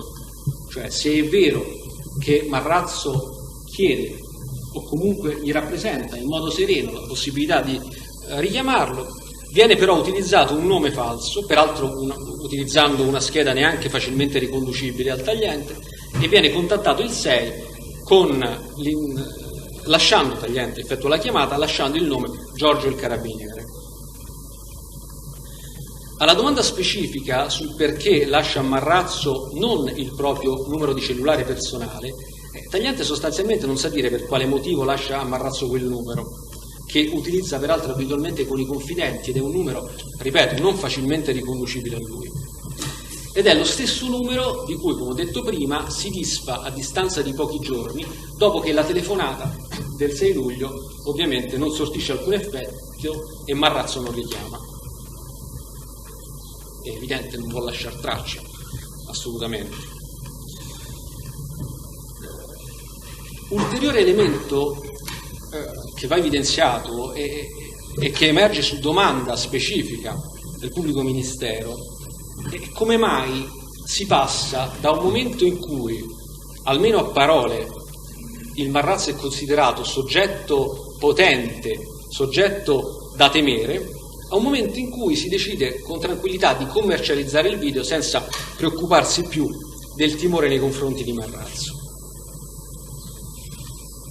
Non è a conoscenza del fatto che Testini il 9 luglio contatta Corona,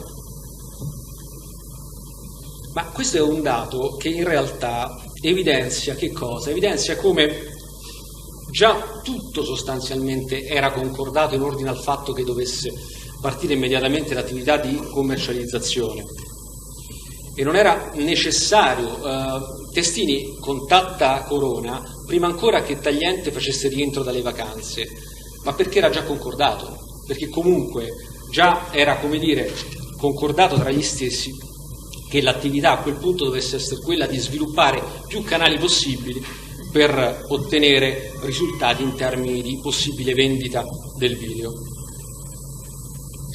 La decisione di tagliare il video la prendono tutti e tre, riferisce Tagliente, per commercializzarlo. E quindi, come ho detto prima, Tagliente fa riferimento ad un soggetto di cui non riferisce l'identità, ma alla presenza di Simeone, questo dato non lo riferisce, non si sa bene se non lo ricorda o comunque non riferisce di non essere mai stato a conoscenza. Avviene il taglio e così, diciamo, si realizza quel CD e quel filmato tagliato che diventa ovviamente il presupposto per la possibile commercializzazione. E Tagliente riferisce chiaramente che è una decisione che prendono tutti assieme. E Tagliente sicuramente che è stato il depositario del filmato integrale prima sul telefono e poi sul PC. Vi è soltanto un momento in cui a un certo punto, secondo ovviamente le dichiarazioni del Tagliente, il PC passa nelle mani di Simeone quando Tagliente parte poi per le vacanze, perché era necessario comunque che potesse essere mostrato ulteriormente. Peraltro è una circostanza, come ho detto, che Simeone nega, perché in realtà a sentir lui non ha mai custodito una copia del video.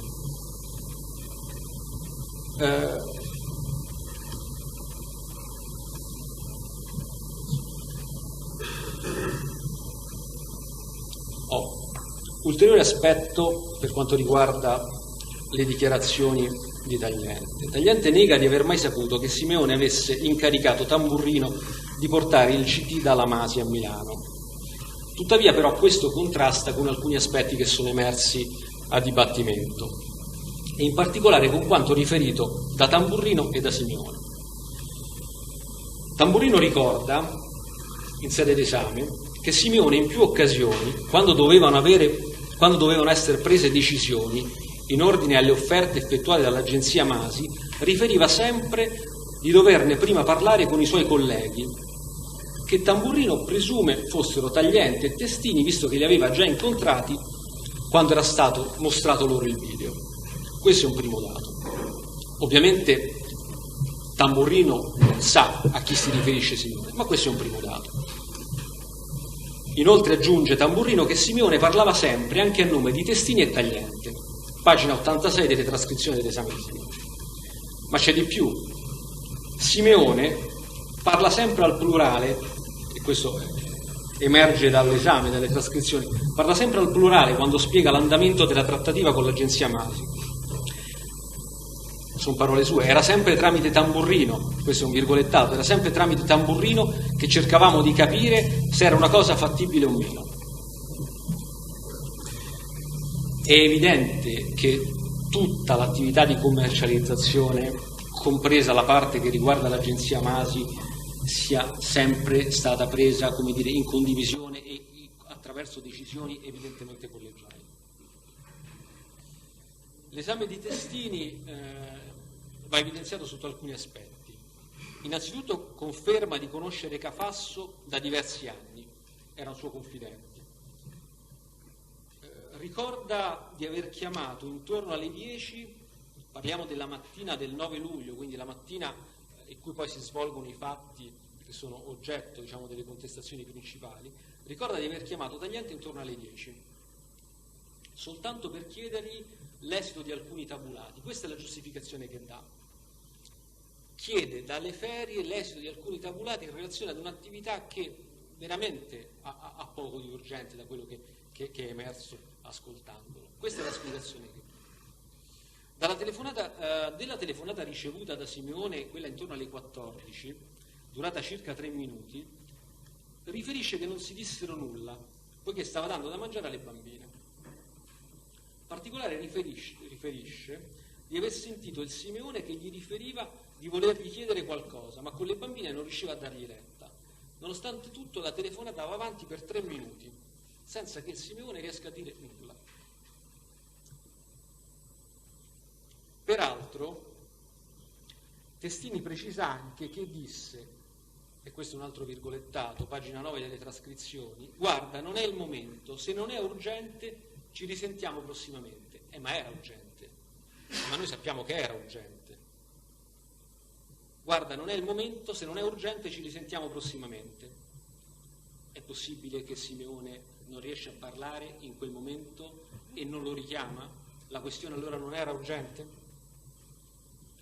In merito alla contestazione fatta, in sede di esame è stata fatta a Testino una contestazione circa il fatto che aveva riferito, sostanzialmente in sede di interrogatorio aveva precisato che uno dei due coimputati in effetti gli aveva parlato di una perquisizione al momento di una telefonata, al momento in particolare quello che riferisce Testini era: in merito alla circostanza fatta in sede di interrogatorio aveva precisato uno dei due imputati, non ricordava quale, in effetti gli aveva parlato di una perquisizione ma non aveva potuto dire il nome della persona che avevano trovato nell'abitazione perquisita, e riferisce, a seguito di questa contestazione, di essersi spiegato male e che della perquisizione gli fu detto soltanto successivamente. È una spiegazione però in realtà che, diciamo, lascia molto perplessi, tenuto conto che la dichiarazione resa in sede di interrogatorio era piuttosto chiara.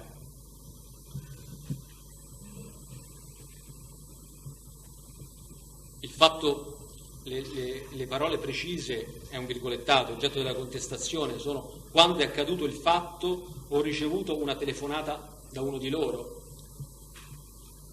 Questa frase da Testini viene spiegata con riferimento che in sede di interrogatorio era confuso e comunque non si riferiva alla telefonata avvenuta durante la perquisizione.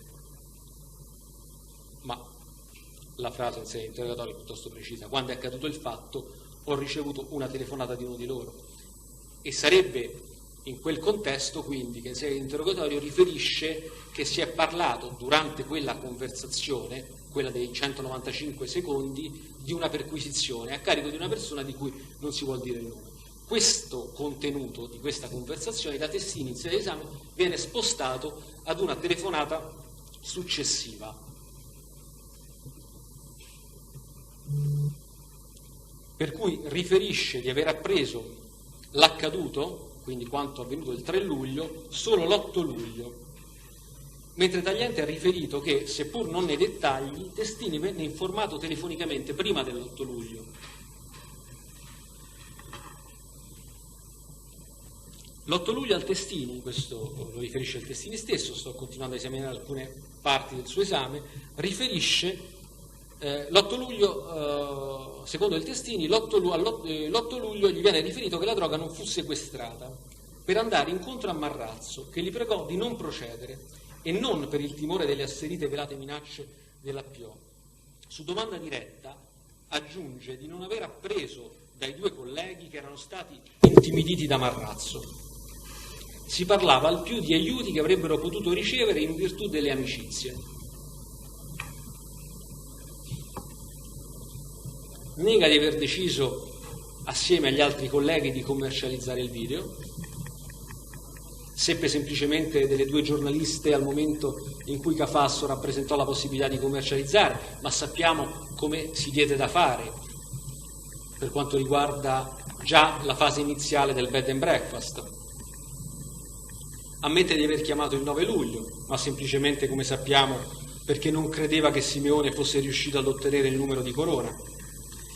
In altri termini, sostanzialmente tenta di ridurre al minimo il suo contributo per quanto concerne la commercializzazione del video, sempre sul presupposto evidente che contributi rilevanti, come dire, misurano di fatto l'attività di preordinazione legata appunto all'accesso.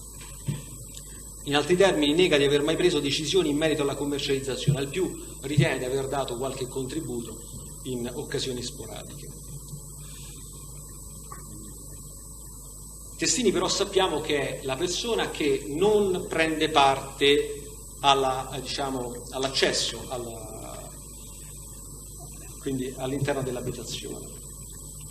Ecco perché, appare necessario evidenziare, seppur sinteticamente, quelli che sono gli elementi in relazione ai quali si ritiene che comunque sia, pur in mancanza di un contributo materiale e come dire, realizzato il giorno del 3 luglio, tuttavia fosse un piano, un'attività organizzata già in precedenza, e di fatto gli stessi entrarono in accordo con lo stesso Testini all'interno dell'abitazione di Napoli.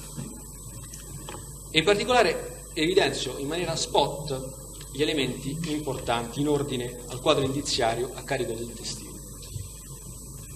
Primo elemento è che nel telefono in uso al Testini è stata accertata la presenza di numero 3 file denominati 3 luglio 2009, uno in particolare con estensione MP4 che è risultato essere un'anteprima di un video il cui contenuto, pur recuperato, non è stato possibile visualizzare. Sui dispositivi, quindi sul dispositivo del Testini, è stata accertata la presenza di 3 file denominati 3 luglio. Ulteriore elemento è lo stretto rapporto con il confidente, spacciatore Cafasso, pusher dei transessuali. L'insistenza ad acquisire dai transessuali notizie su clienti eccellenti al fine di sorprenderli durante incontri.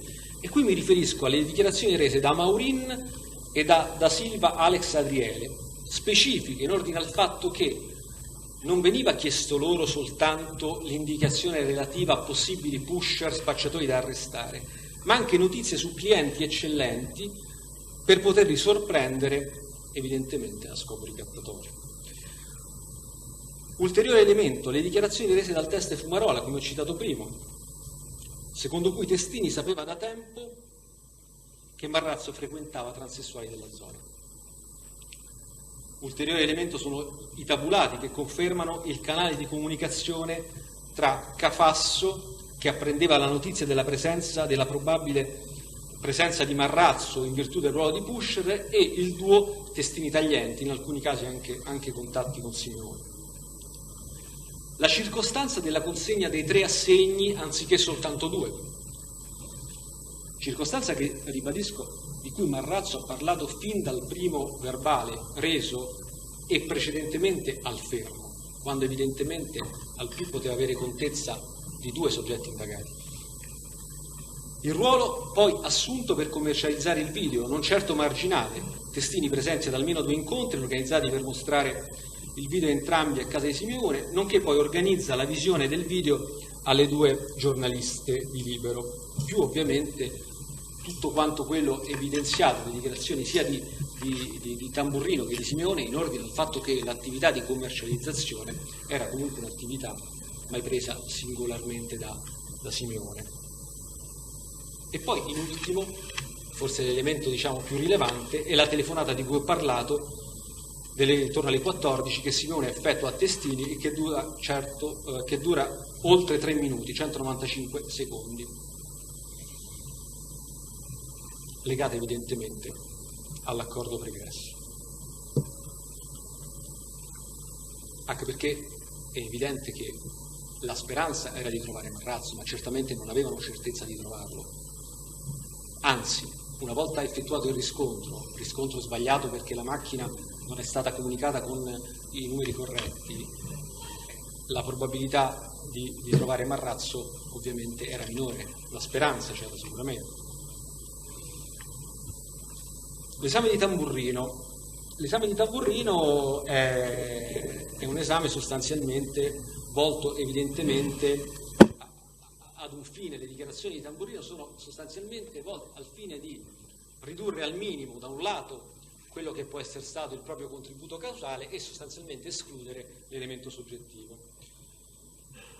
Per cui, da una prima parte, abbiamo il contrasto con le dichiarazioni rese da Scarfone, circa il fatto che Scarfone riferisce, Tamburrino già sapeva e mi disse che il filmato aveva ad oggetto il Presidente della Regione, Tamburrino nega questa circostanza. La prima volta che Tamburrino vede il video è a casa di Simeone, quando si reca lì insieme a Scarfone per mostrargli il video. Tamburrino dice che è solo in quel momento che apprende che si trattava di un video che riprendeva Marrazzo, in contrasto quindi, come ho detto prima, con quanto riferito da Scarfone, secondo cui già da prima sapeva. Il suo contributo da intermediario risulta particolarmente rilevante. Lo stesso, come abbiamo detto, non si limita a fornire il contatto, perché intendiamoci, Tamburrino avrebbe potuto semplicemente limitarsi a fornire un contatto, mettendo quindi in relazione Simeone e Scarfone. A quel punto sarebbe stato bypassato e a quel punto evidentemente non avrebbe più avuto nulla a che fare con l'attività. ma invece il suo ruolo si dimostra sempre particolarmente rilevante. Fa e evidentemente vuole fare da intermediario tra il Simeone, che ovviamente è portavoce degli altri due, e l'agenzia Masi e Scarfone. Non si tira indietro, non si limita a dire questo è il numero di Scarfone, questo è il contatto, vedetevela voi. Quindi ammette di aver incontrato Testini e Tagliente per ragioni legate al video solo 2 volte. Tagliente quando portò Pizzuti e il marito nei pressi di Villa Madama, dove era Tagliente ad attenderli con il PC, e quindi l'episodio di Villa Madama. Il Testini a casa di Simeone quando venne mostrato il video a Sulas. In realtà poi, su contestazione del pubblico ministero, ricorda che quando si trattò di andare a Milano per portare il CD con il video, ne parlò con Simeone anche alla presenza di Testini. Ulteriore elemento importante. Sempre su contestazione, qui mi riferisco ancora all'esame di Tamburrino, riferisce di aver visto il video 2 volte, una da Simeone, però corregge quanto riferito in sede di interrogatorio dove indicava da Tagliente, ma probabilmente in sede di interrogatorio quanto riferito non è una svista, in sede di interrogatorio aveva riferito da Tagliente, la contestazione è stata fatta, si corregge e dice no, era da Simeone. Probabilmente, anzi assai verosimilmente, quando indica da Tagliente non è una svista, ma è probabilmente l'occasione originaria a cui, come dicevo prima, fu mostrato il video, visto che Tagliente era il depositario del video, come fu per Cafasso. E questo spiegherebbe perché già sapeva, quando parla con Scarfone, di qual era il contenuto. Quindi non è un lapsus essere in interrogatorio in riferimento a Tagliente, molto probabilmente.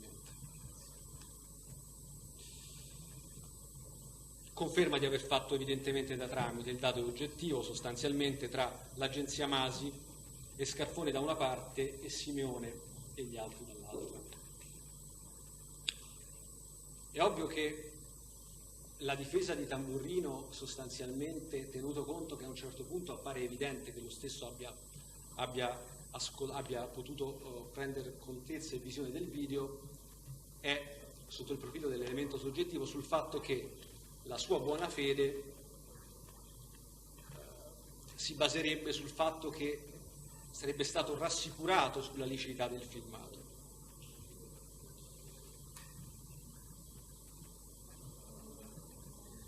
Sappiamo che porta il video da Simeone, che porta il video ricevuto da Simeone e lo porta all'agenzia Masi. Però proprio con riferimento a questa presunta buona fede ci sono alcuni aspetti che devono essere evidenziati. Sempre con riferimento al test Sulas, abbiamo detto come apprende da Tamburrino che lo stesso stava cercando di fare un'operazione perché voleva andare via dall'arma, e questo l'abbiamo già citato.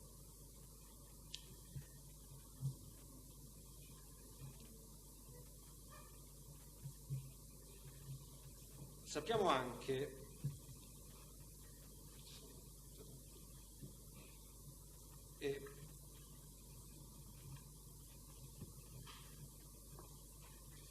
Sulas rappresenta a Scarfone, una volta visionato il video, e conseguentemente a Tamburrino che era presente, di non poter far nulla se non gli avessero consentito di esaminare il video. In particolare Sulas riferisce che se non avesse avuto, come dire, indicazioni chiare e se non avesse potuto esaminare il video non si sarebbe potuto far niente. Vuol capire se si tratta di video effettivamente girato in un'abitazione privata, come evidentemente emergeva, altrimenti non se ne sarebbe fatto nulla.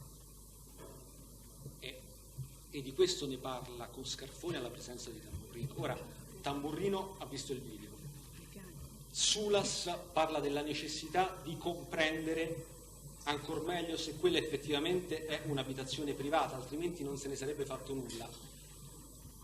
lo dichiara la presenza di Tamburrino, direi che quantomeno sotto il profilo del dolo eventuale a questo punto non ci sono più margini per poter ritenere che quantomeno non abbia accettato il rischio di portare, consegnare e detenere un bene che è evidentemente provento di attività illecite.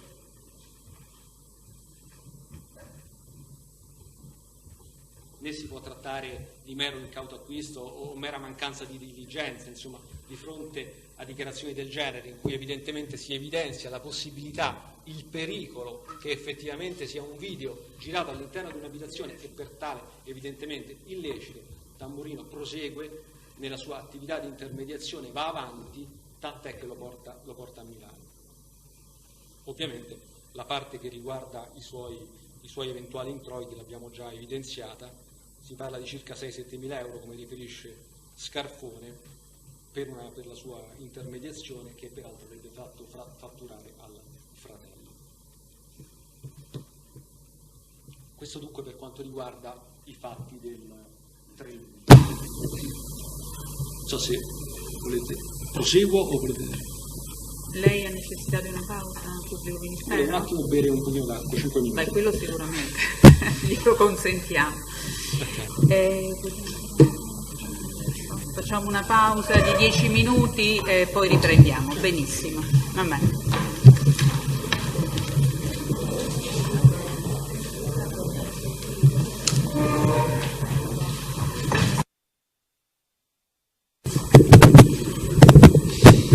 Prego, si possono accomodare. Mi ero disincerato questo il suo tempo.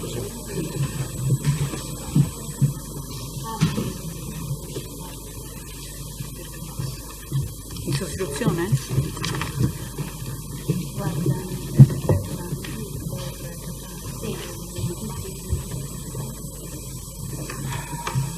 Allora, pubblico ministero, Sì. possiamo riprendere, prego.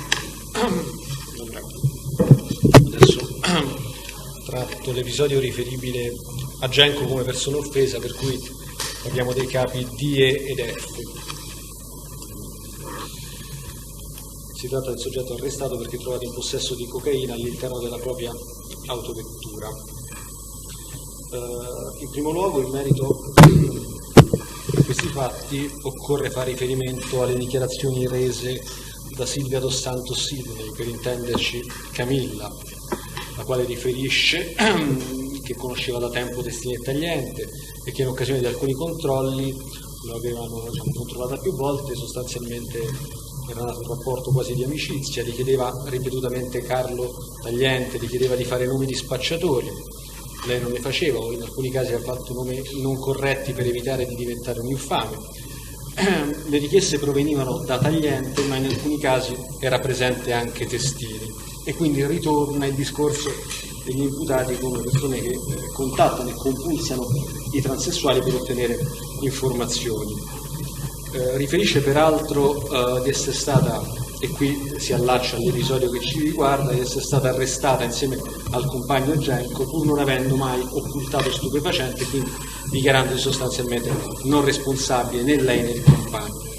E all'atere riferisce di una ulteriore circostanza in cui aveva regalato 2 telefoni cellulari a Testini e Tagliente su loro richiesta, perché temeva che se non avesse aderito ci sarebbero potute essere ritorsioni nei suoi confronti. De Paula Monteiro apprende da Genco, ulteriore teste in qualche modo riscontra, seppur genericamente, apprende da Genco che era stato arrestato ingiustamente perché non aveva, come dire, in alcun modo alcun rapporto con lo stupefacente che gli era stato trovato all'interno dell'abitazione, ma questo si trattava, lo apprende da Genco stesso, una sorta di ritorsione, perché Genco non voleva effettuare alcun tipo di confidenza ai carabinieri. Le dichiarazioni proprio di Genco. Genco riferisce, conosceva Carlo Tagliente dopo che si trasferì in via Due Ponti per andare a convivere con Camilla, appunto, Silvia Dos Santos. Fin dai primi controlli il Tagliente inizia a chiedergli di fare confidenze. In realtà è più specifico Genco, parla di vere e proprie trappole per arrestare spacciatori che voleva fare Tagliente. non subisce vere e proprie, Genco parla di vere e proprie minacce legate al fatto che voleva a tutti i costi, il rapporto diretto è sostanzialmente con Tagliente per ottenere informazioni. Sappi che se non mi dici quello che serve ti succederà qualcosa. Veniva anche minacciato che sarebbe stata richiesta la sorveglianza nei suoi confronti. In particolare ricorda, e qui entriamo più nello specifico, di un'occasione in cui Tagliente gli chiese di nascondere dello stupefacente in qualche auto per consentirgli di effettuare qualche arresto. Qui non abbiamo un oggetto individuato preciso. Genco riferisce di una circostanza in cui gli viene chiesto genericamente, e per certi versi la cosa, se vogliamo, è ancora più inquietante, genericamente di inserire dello stupefacente, occultare dello stupefacente all'interno di una vettura per consentire di fare un arresto. Si rifiuta, riferisce Genco. A distanza di poco viene arrestato da Tagliente e dai suoi colleghi. Riferisce in particolare che dopo essere stato fermato, dopo che si era immediatamente, la macchina viene fermata poco dopo che si era messo in macchina assieme alla sua compagna ed alcuni transessuali. Si va a colpo sicuro, riferisce il Genco, dietro, si esamina la targa, dietro la targa viene trovato lo stupefacente. Vanno a colpo sicuro, riferisce il Genco. Viene portato in caserma e vengono fatti i necessari controlli. Ovviamente Genco rappresenta che lo stupefacente non è suo, contatta il giorno dopo la convalida l'avvocato, anzi aspettate, c'è un particolare che volevo evidenziare, viene portato in caserma, vengono fatti i controlli e rappresenta una circostanza particolare, ossia che Tagliente, una volta verificato che effettivamente si trattava di cocaina, gli rappresenta che se li avesse aiutati, cioè se in qualche modo avesse fatto dei nomi eccetera, anche loro avrebbero avuto modo in qualche modo di rendere meno grave la sua posizione. Il Genco ancora una volta non accetta. Il giorno dopo la convalida riferisce all'avvocato d'ufficio Cascione che la droga non era la sua. L'avvocato però gli riferisce, qui lo avremo poi modo di esaminare le dichiarazioni dell'avvocato Cascione, l'avvocato gli consiglia però di riferire in ogni caso che lo stupefacente è il suo, perché diversamente sarebbe risultato assolutamente poco credibile. L'avvocato Cascione conferma le dichiarazioni rese da Genco, in particolare cosa ci riferisce? Che effettivamente Genco gli rappresentò che lo stupefacente non era il suo, ma che tuttavia consigliò a Genco, come difesa e come strategia difensiva, comunque di ammettere l'addebito per ottenere evidentemente una pena più lieve. Accanto alle dichiarazioni di Genco viene successivamente sentito, e quindi emergono a riscontro e a conferma, le dichiarazioni di Fazio. Di Fazio, prima di parlare dell'episodio di Genco, fa una premessa, fa alcuni accenni e si riferisce al transessuale Blenda e ne parla evidenziando anche come lo stesso in alcuni casi abbia consegnato dello stupefacente a Blenda.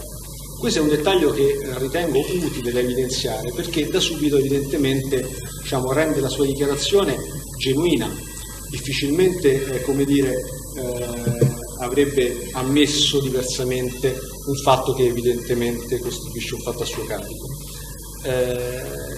Rappresenta in particolare di aver conosciuto Mercurio Emiliano, erano amici, e racconta di un episodio in particolare in cui l'Emiliano, che poi lui seppe in realtà essere un confidente dei carabinieri, inizialmente era un dato che non gli era stato riferito espressamente da Emiliano, ma che lui intuiva in virtù di una serie di conversazioni e telefonate che riceveva frequentemente. In particolare riceve questa confidenza da Mercurio. Cioè Mercurio un giorno gli riferisce a Di Fazio che Testini e Tagliente si erano recati da lui e gli avevano chiesto espressamente di mettere la droga all'interno della vettura di un soggetto.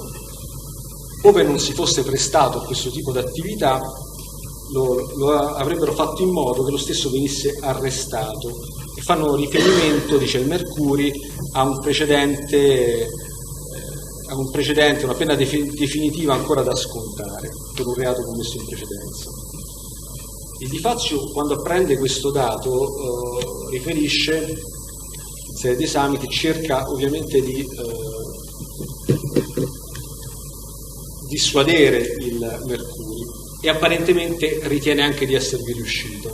Tuttavia dopo qualche giorno apprende dal Mercuri stesso che invece aveva aderito alla richiesta, intimorito da quanto rappresentato dai carabinieri, ed effettivamente era stata occultata la sostanza stupefacente all'interno della vettura di Genco. A questo punto evidentemente nasce la necessità di sentire il Mercuri.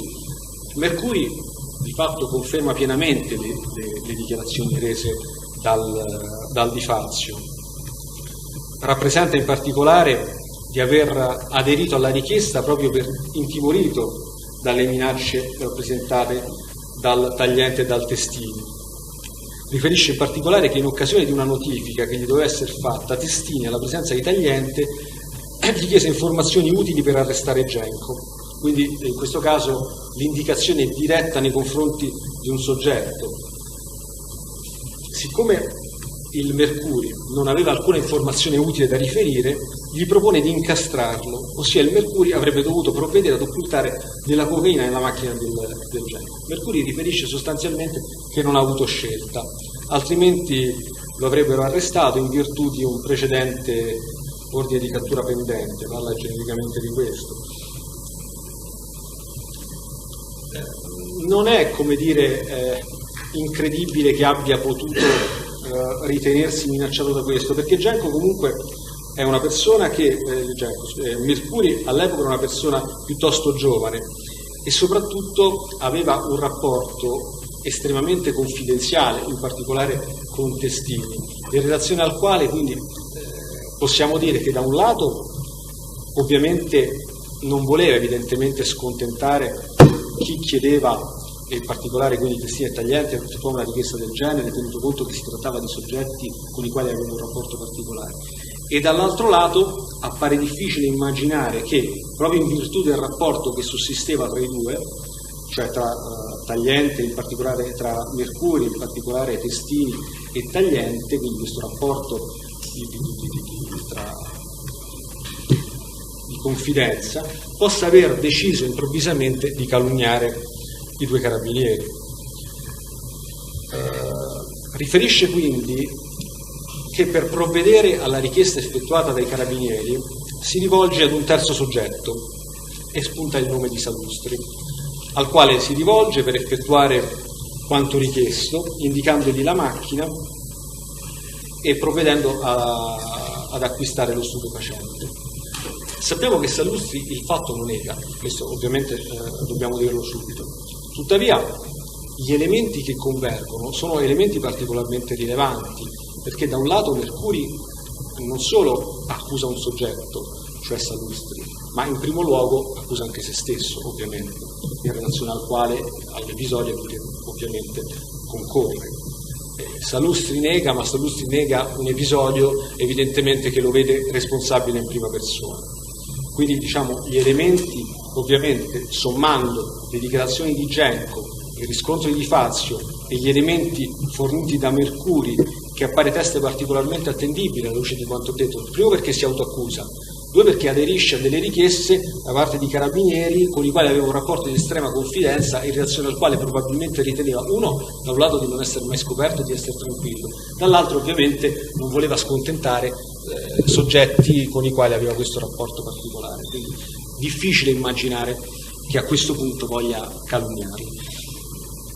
Quindi in relazione quindi a questo episodio evidentemente ritengo che ci siano tutti gli elementi per ritenere gli imputati responsabili di quanto contestato, fermo restando ovviamente i reati per i quali è intervenuta la prescrizione, quindi il falso e la calunnia evidentemente rimane in piedi soltanto il 73.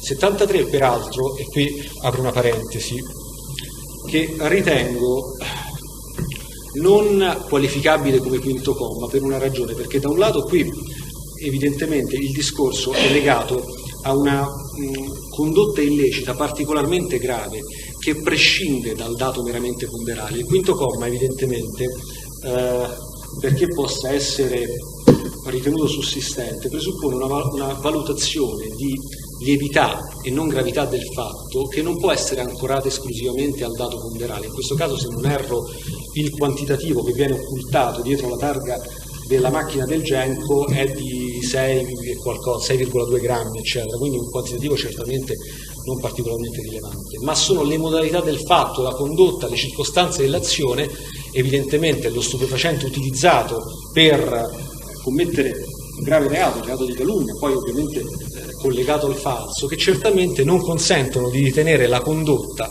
quindi questa detenzione qualificata da stupefacente, come quinto comma, nonostante il dato sia ponderale, non sia un dato rilevante. Per cui ritengo che non si tratti di reato per il quale possa essere ritenuta sussistente la prescrizione, come per invece i due reati collegati, che sono la calunnia e il falso. Per quanto riguarda l'episodio di Da Costa Silvia per intenderci, i capi G e H, in questo caso abbiamo le dichiarazioni. Il fatto è piuttosto risalente, non ci sono tabulati, ovviamente, perché non è stato possibile effettuare un riscontro in questo senso. La persona offesa riferisce di aver raccontato l'episodio, oggetto del capo di imputazione, a distanza di 2 anni, solo perché spronata dal transessuale soprannominato Cina, che aveva già riferito ai carabinieri quanto le era successo con riferimento a un episodio analogo. E qui però il riferimento Cina deve essere letto correttamente come uno sprone, non certo come la volontà di andare a calunniare i carabinieri, senza l'invito di Cina, che ha avuto evidentemente un effetto tranquillizzante, perché il transessuale Silvia ribadisce più volte che era particolarmente preoccupata di fare una denuncia del genere. L'effetto di Cina ha un effetto sicuramente, come riferisce il transessuale, tranquillizzante. Non avrebbe mai riferito nulla perché terrorizzata, lo riferisce più volte, da possibili ritorsioni. Prende coraggio perché vede che qualcuno inizia a riferire fatti, qualcosa si sta muovendo. Si tratta in particolare, e qui occorre subito aprire questa parentesi, di dichiarazioni che sono sollecitate, di dichiarazioni che non sono spontanee. Ora, se fosse stato un intento calunniatorio, certamente non avrebbe aspettato quasi 2 anni per procedere in questo modo. Né appare sostenibile quella che è l'ipotesi evidentemente più volte ventilata dalle difese, ossia che l'unico intento, tenuto conto che non c'erano motivi di astio tra Silvia, non emergono, anche sentiti a dibattimento gli imputati, non emergono ragioni di astio tra la persona offesa e gli imputati. Ecco, non appare neanche sostenibile l'ipotesi che la stessa abbia sostanzialmente effettuato queste dichiarazioni, peraltro sollecitate e non spontanee, alla luce della necessità di acquisire un permesso di soggiorno. Se fosse vero questo, come è stato sostenuto più volte, allora perché mai avrebbe dovuto attendere di essere chiamata? Perché non si sarebbe presentata spontaneamente? Peraltro la notizia, come dicono gli stessi difensori, circolava già da tempo, eppure attende. Allora la denuncia non viene fatta in realtà fino a quel momento per timore di ritorsioni, e questo, diciamo, è un elemento che torna ed è assolutamente credibile. Del resto la posizione della persona offesa, proprio perché in difficoltà, proprio perché evidentemente in alcuni casi non regolare sul territorio italiano, è certamente una posizione di particolare fragilità e debolezza in relazione alla posizione ovviamente degli imputati, e quindi si capisce ed è credibile la preoccupazione di ritorsioni e di possibili vendette, tra virgolette, nei suoi confronti. In particolare riferisce che nel 2007, poco dopo essere uscita da casa, viene fermata da Tagliente mentre si stava recando a comprare delle sigarette. Tagliente era a bordo di una vettura con altri 2 uomini. L'accompagna ed entra a casa assieme a lei. Prima parla con il cliente che era rimasto in casa, poi vede che il cliente va via. Peraltro riferisce la persona offesa che quest'ultimo gli riferirà in un secondo momento, che per le scale gli sarebbero stati sottratti anche dei soldi da un altro carabiniere. E queste circostanze, ovviamente, che non possono essere contestate, ovviamente, per la genericità e per la mancanza di aver potuto avere un riscontro diretto dalla persona a cui sarebbero stati sottratti i soldi, però sono circostanze che tornano, sono elementi che comunque ridondano. Inizia a perquisire l'abitazione, fa poi una telefonata e a un certo punto la perquisizione viene svolta da un'altra persona. Sale in particolare un altro carabiniere riconosciuto come Testini Nicola, entrambi peraltro riconosciuti sia in fase di indagine che in fase di incidente probatorio. Quindi l'attività di perquisizione viene svolta da entrambi. Proseguono in due la perquisizione, rinvengono sotto il materasso 6.000 euro che gli vengono sottratti e poi ovviamente gli oggetti di cui parla, ma quello che emerge come dato particolarmente significativo è che fa riferimento anche ad una PlayStation. Ora, anche in questo caso, questa circostanza, che appare una circostanza poco rilevante, però francamente appare, come dire, un elemento che conferisce anche in questo caso genuinità al racconto, perché per quale ragione inserire anche una PlayStation in fase di calunnia?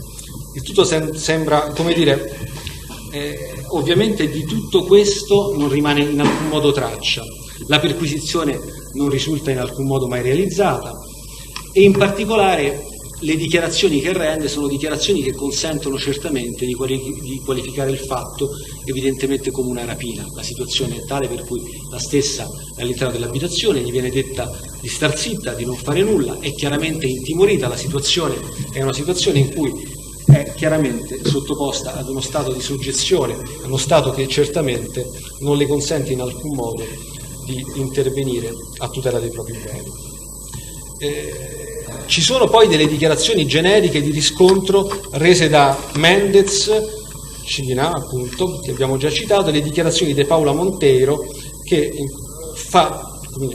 riferisce di aver appreso, e quindi sono in realtà un mero derelato di quanto riferito dalla persona offesa in ordine alla patita rapina. Ora, siamo di fronte evidentemente a delle dichiarazioni che non hanno un riscontro diretto in tabulati o da altri testimoni. Siamo però pur sempre di fronte a dichiarazioni rese da una persona offesa. Ora, a meno che non si voglia ritenere che la persona, soltanto perché legata all'ambiente dei transessuali, soltanto perché, inserita in un ambiente, debba in qualche modo essere ritenuta meno credibile, non vedo per quale ragione gli elementi di cui parla non possano, apparire, le dichiarazioni rese, attendibili, coerenti e logiche nella loro elencazione e nello snodo dei fatti così come riferiti. Anche in questo caso quindi ritengo che si sia raggiunta la piena responsabilità degli imputati in ordine al reato contestato, salvo evidentemente la prescrizione per il reato di perquisizione illegittima. E infine l'episodio ultimo riguarda il capo X, ossia l'episodio che vede come persona offesa Perez. Perez dichiara che il giorno del suo arresto, parliamo del 31 luglio 2009, si era recato nei pressi di un locale, Mini Garden, via dei Colli, o dalle parti dei Colli Farnesini. Aveva incontrato un uomo in quel momento, che poi riconosce come Cafasso, che insisteva per vendergli dello stupefacente. Una circostanza che evidenzia in modo particolare, perché al Perez è sembrato strano che a tal punto questa persona fosse interessata a vendergli lo stupefacente, che addirittura si era dimostrata disponibile a cederlo senza momentaneamente contropartita in denaro, a credito sostanzialmente. e quindi riferisce più volte che era particolarmente insistente nel volergli cedere lo stupefacente. E Cafasso, sappiamo perché poi Perez lo individua successivamente, lo riconosce successivamente, e quindi è Cafasso che si avvicina a lui per vendergli la droga. Acquisisce da Cafasso 4 bustine, il valore complessivo di circa 200 euro, in cambio, questa è una circostanza rilevante, di un futuro pagamento, 200 euro di merce, diciamo così.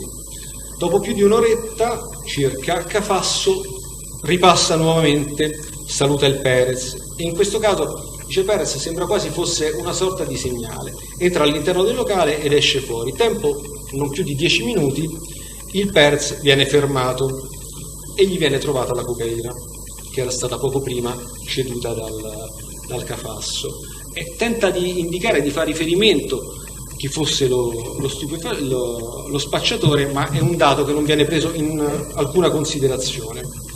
Viene ammanettato e lo portano a casa per la perquisizione. Inizialmente erano presenti soltanto testini taglienti degli imputati, successivamente arriva anche Simeone assieme a Pappalardo. Lo portano a casa e all'interno dell'abitazione inizia la perquisizione, operata da tutti e 4 gli imputati, da tutti e 3 gli imputati più il Pappalardo. Perez nota subito che uno dei carabinieri vede e nota degli orologi. In particolare riferisce che si sta mettendo, quando nota la cosa e cerca di capire cosa succede, si sta mettendo in tasca degli orologi. La persona indicata dal Perez, alla luce dell'esame degli imputati, probabilmente dovrebbe essere il Simeone, che effettivamente riferisce di aver verificato la presenza di alcuni orologi che poi ha lasciato tutti lì perché dotati di certificato e quindi in relazione ai quali non c'era alcun motivo di procedere al sequestro. Il Perez in realtà dice che nota il carabiniere che si mette in tasca tutti gli orologi dicendo questi vanno requisiti, però poi solo dopo, alla fine della perquisizione, quando Perez chiede nuovamente conto degli orologi che non vedeva più, il carabiniere a questo punto li tira fuori dalla tasca e li sbatte sul tavolo della cucina. Il Perez è dunque convinto che tutti gli orologi siano stati restituiti. Tuttavia, dopo l'udienza direttissima, quando torna a casa, nota che nella propria abitazione non vi è più un orologio Citizen, un iPod e un telefono cellulare. Mancano questi 3 oggetti. Il Perez non ha visto chi se ne fosse impossessato.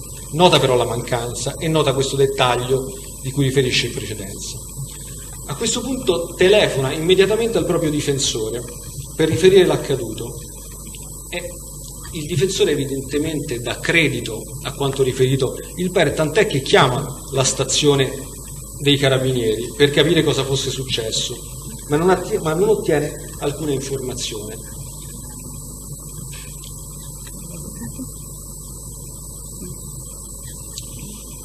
Peraltro l'orologio che viene sottratto è un orologio sul quale riferisce essere stato un regalo ed acquistato al Vodafone da un centro. Allora, stavo un attimo confondendo perché comunque un po' di abbiamo un riscontro con riferimento alla merce sequestrata e in particolare il telefono. Si riesce ad ottenere l'indicazione di quale fosse il telefono. A seguito degli accertamenti cosa emerge? Emerge che questo telefono dopo pochi giorni era stato utilizzato ed era nella disponibilità di Cafasso. Questo è un elemento evidentemente che ha un suo peso, tenuto conto di quali fossero i rapporti tra gli imputati e Cafasso. Accanto a quanto riferito da Perez, abbiamo poi le dichiarazioni rese dal maresciallo Brancatelli, il quale riferisce che al momento dell'arresto effettivamente Perez cercò di dare indicazioni su chi fosse il suo fornitore, quindi quando viene fermato per la strada, ma dice però si trattava di indicazioni troppo vaghe, e quindi abbiamo già un primo riscontro, perché è vero quindi che ha tentato effettivamente di indicare quale fosse la persona da cui aveva comprato lo stupefacente, ed effettivamente si lamentava del fatto che avessero catturato, che avessero arrestato solo lui, ma non anche il suo spacciatore. Successivamente, riferisce sempre il maresciallo Brancatelli, quando incontrò nuovamente il Perez in occasione di una notifica e il Perez lo riconobbe, in quell'occasione il Perez riferì a Brancatelli, al maresciallo Brancatelli, che gli erano stati sottratti degli oggetti e di essere stato peraltro anche maltrattato, riferisce, durante l'arresto.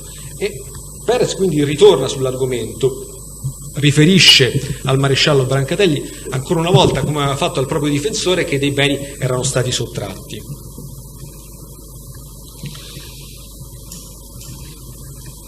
L'accertamento sull'email pacifico, come abbiamo detto, consente comunque di acquisire un ulteriore elemento molto gravemente indiziante, perché comunque sia il fatto che fosse stato come telefono a distanza di qualche giorno rinvenuto nella disponibilità del Cafasso, comunque utilizzato dal Cafasso, è un elemento che difficilmente può essere ricondotto, come pure è stato tentato, ad una sorta di controprestazione. Sappiamo che il telefono era un telefono, alla luce degli accertamenti fatti, di certamente modesto valore, un telefono che difficilmente è sostenibile possa essere stato utilizzato come merce di scambio per lo stupefacente acquistato. È molto più verosimile che il telefono sia stato consegnato al Cafasso per il tramite degli imputati. Non v'è dubbio che le dichiarazioni di Pappalardo che presenzia alla perquisizione sono dichiarazioni che ovviamente non sono nel senso di, come è facile immaginare, di una perquisizione svolta in modo irregolare e di una sottrazione di beni, ma è altrettanto vero che certamente il Pappalardo, da un lato, ben potrebbe non essersi accorto di quanto successo, e dall'altro lato è certamente un teste che diversamente, o avesse raccontato un fatto diverso, certamente sarebbe incorso in evidenti responsabilità, per cui non è certamente un teste che possiamo considerarlo a tutti gli effetti un teste neutro, che avrebbe potuto raccontare un episodio piuttosto, una versione piuttosto che un'altra, senza subire personalmente conseguenze in ordine all'accaduto.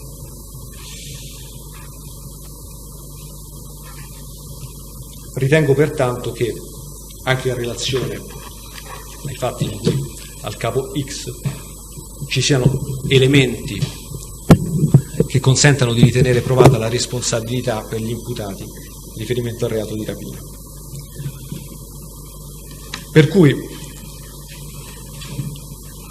mi sono espresso nel corso della requisitoria, nella prima parte e nella seconda parte, in merito a tutti i capi di imputazione contestati.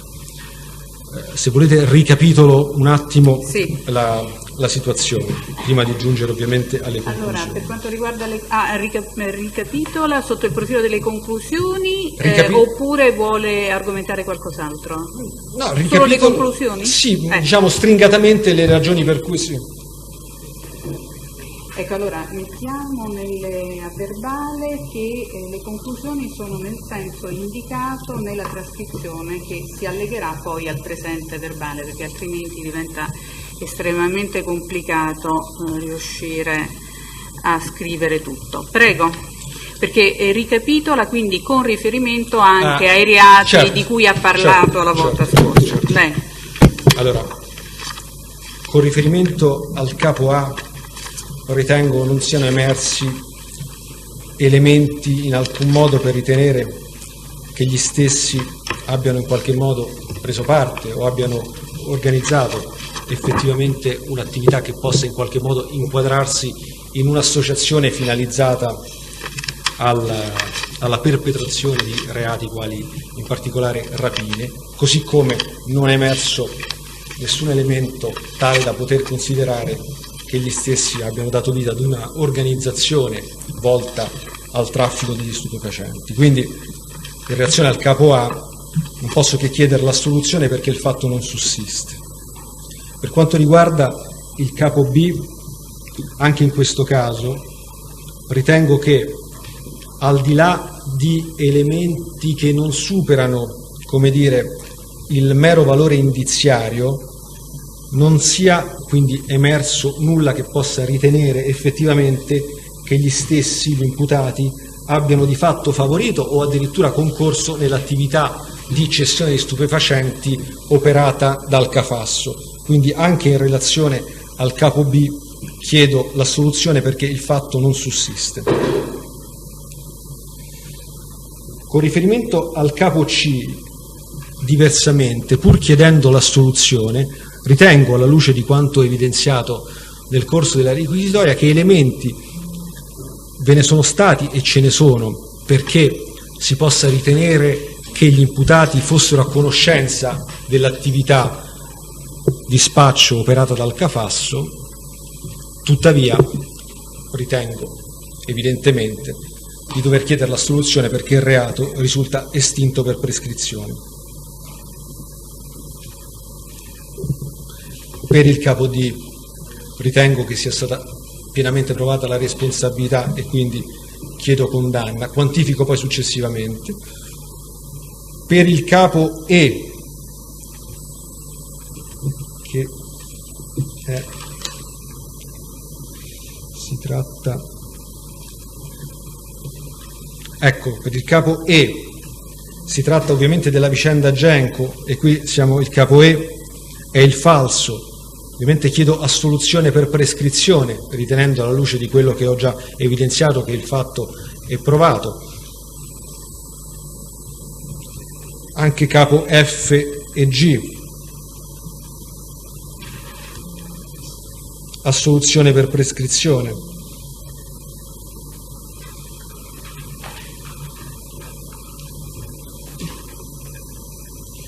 Capo H, ritengo che siano emersi elementi sufficienti, elementi pieni per poter chiedere la condanna, è la rapina ai danni di Costa Silva. Poi capo I, J, K ed L, anzi vado singolarmente. Capo I, assoluzione perché il fatto non sussiste.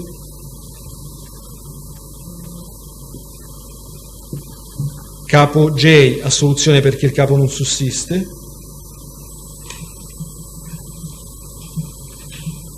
Capo K, assoluzione perché il fatto non sussiste.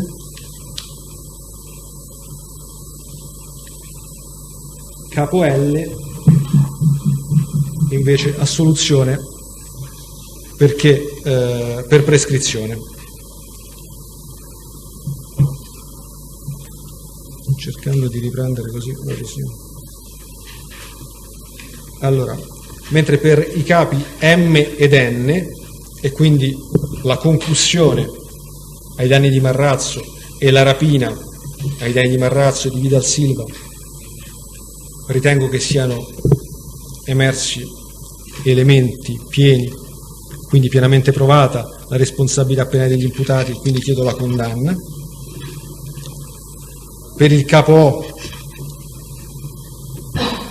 chiedo l'assoluzione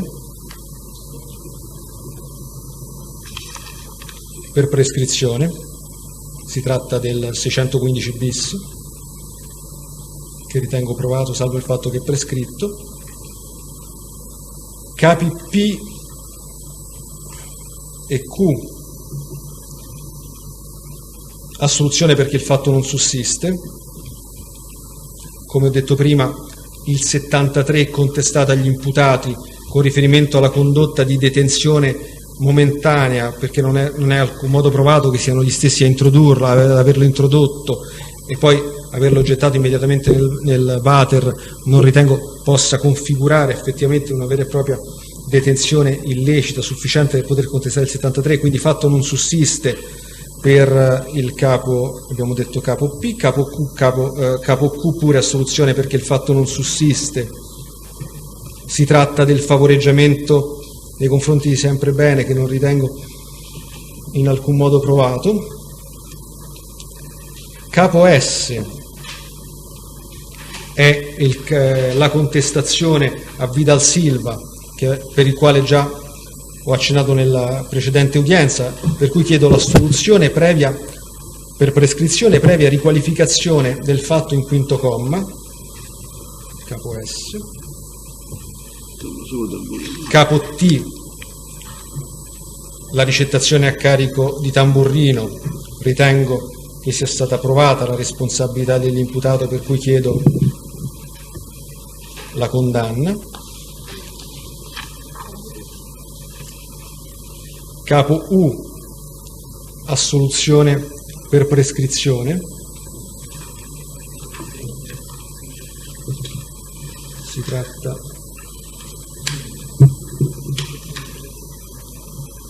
tratta sempre dei reati contestati a Tamburrino ormai prescritti. Capo V, assoluzione perché il fatto non sussiste,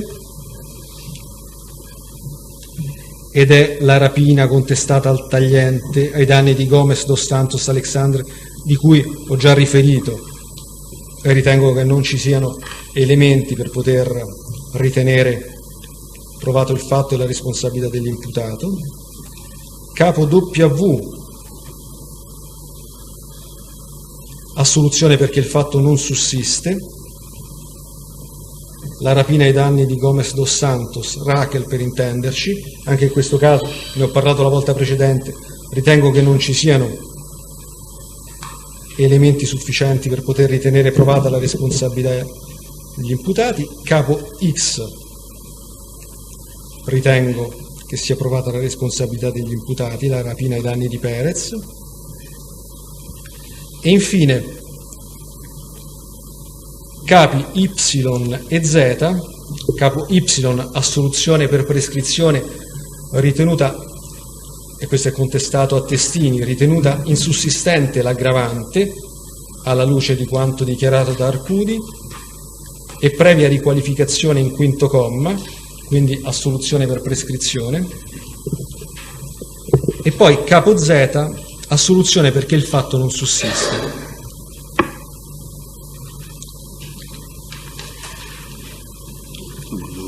Per cui sostanzialmente chiedo la condanna in riferimento solo a 6 reati, che sarebbero il capo D, H, M, N, T ed X, diversamente contestati ovviamente, perché soltanto per questi 6 capi, di quali Testini e Tagliente in relazione quindi ai capi D, H, M, N ed X, quindi entrambi rispondono dei 5 reati su 6. Ovviamente il reato più grave risulta il reato di cui al capo D, non ritenendo un quinto comma per le ragioni che ho spiegato. Il capo D è sicuramente il capo in relazione al quale è contestato il reato più grave. Pena base anni 8 di reclusione ed euro 30.000 di multa, aumentata per la continuazione per gli altri 4 reati ad anni 12 di reclusione ed euro 35.000 di multa. Per quanto riguarda Simeone, si chiede la condanna in relazione esclusivamente ai capi M, N ed X. Pena base per il delitto più grave, quello di cui al capo N, anni 6 di reclusione ed euro 2.000 di multa, aumentata per la continuazione ad anni 9 di reclusione ed euro 3.000 di multa.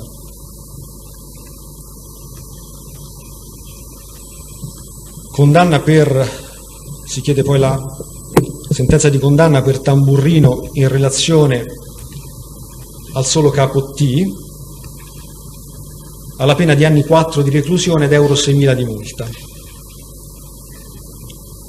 Come ho detto, per Vidal Silva si chiede l'assoluzione per intervenuta prescrizione previa riqualificazione del fatto, quinto comma.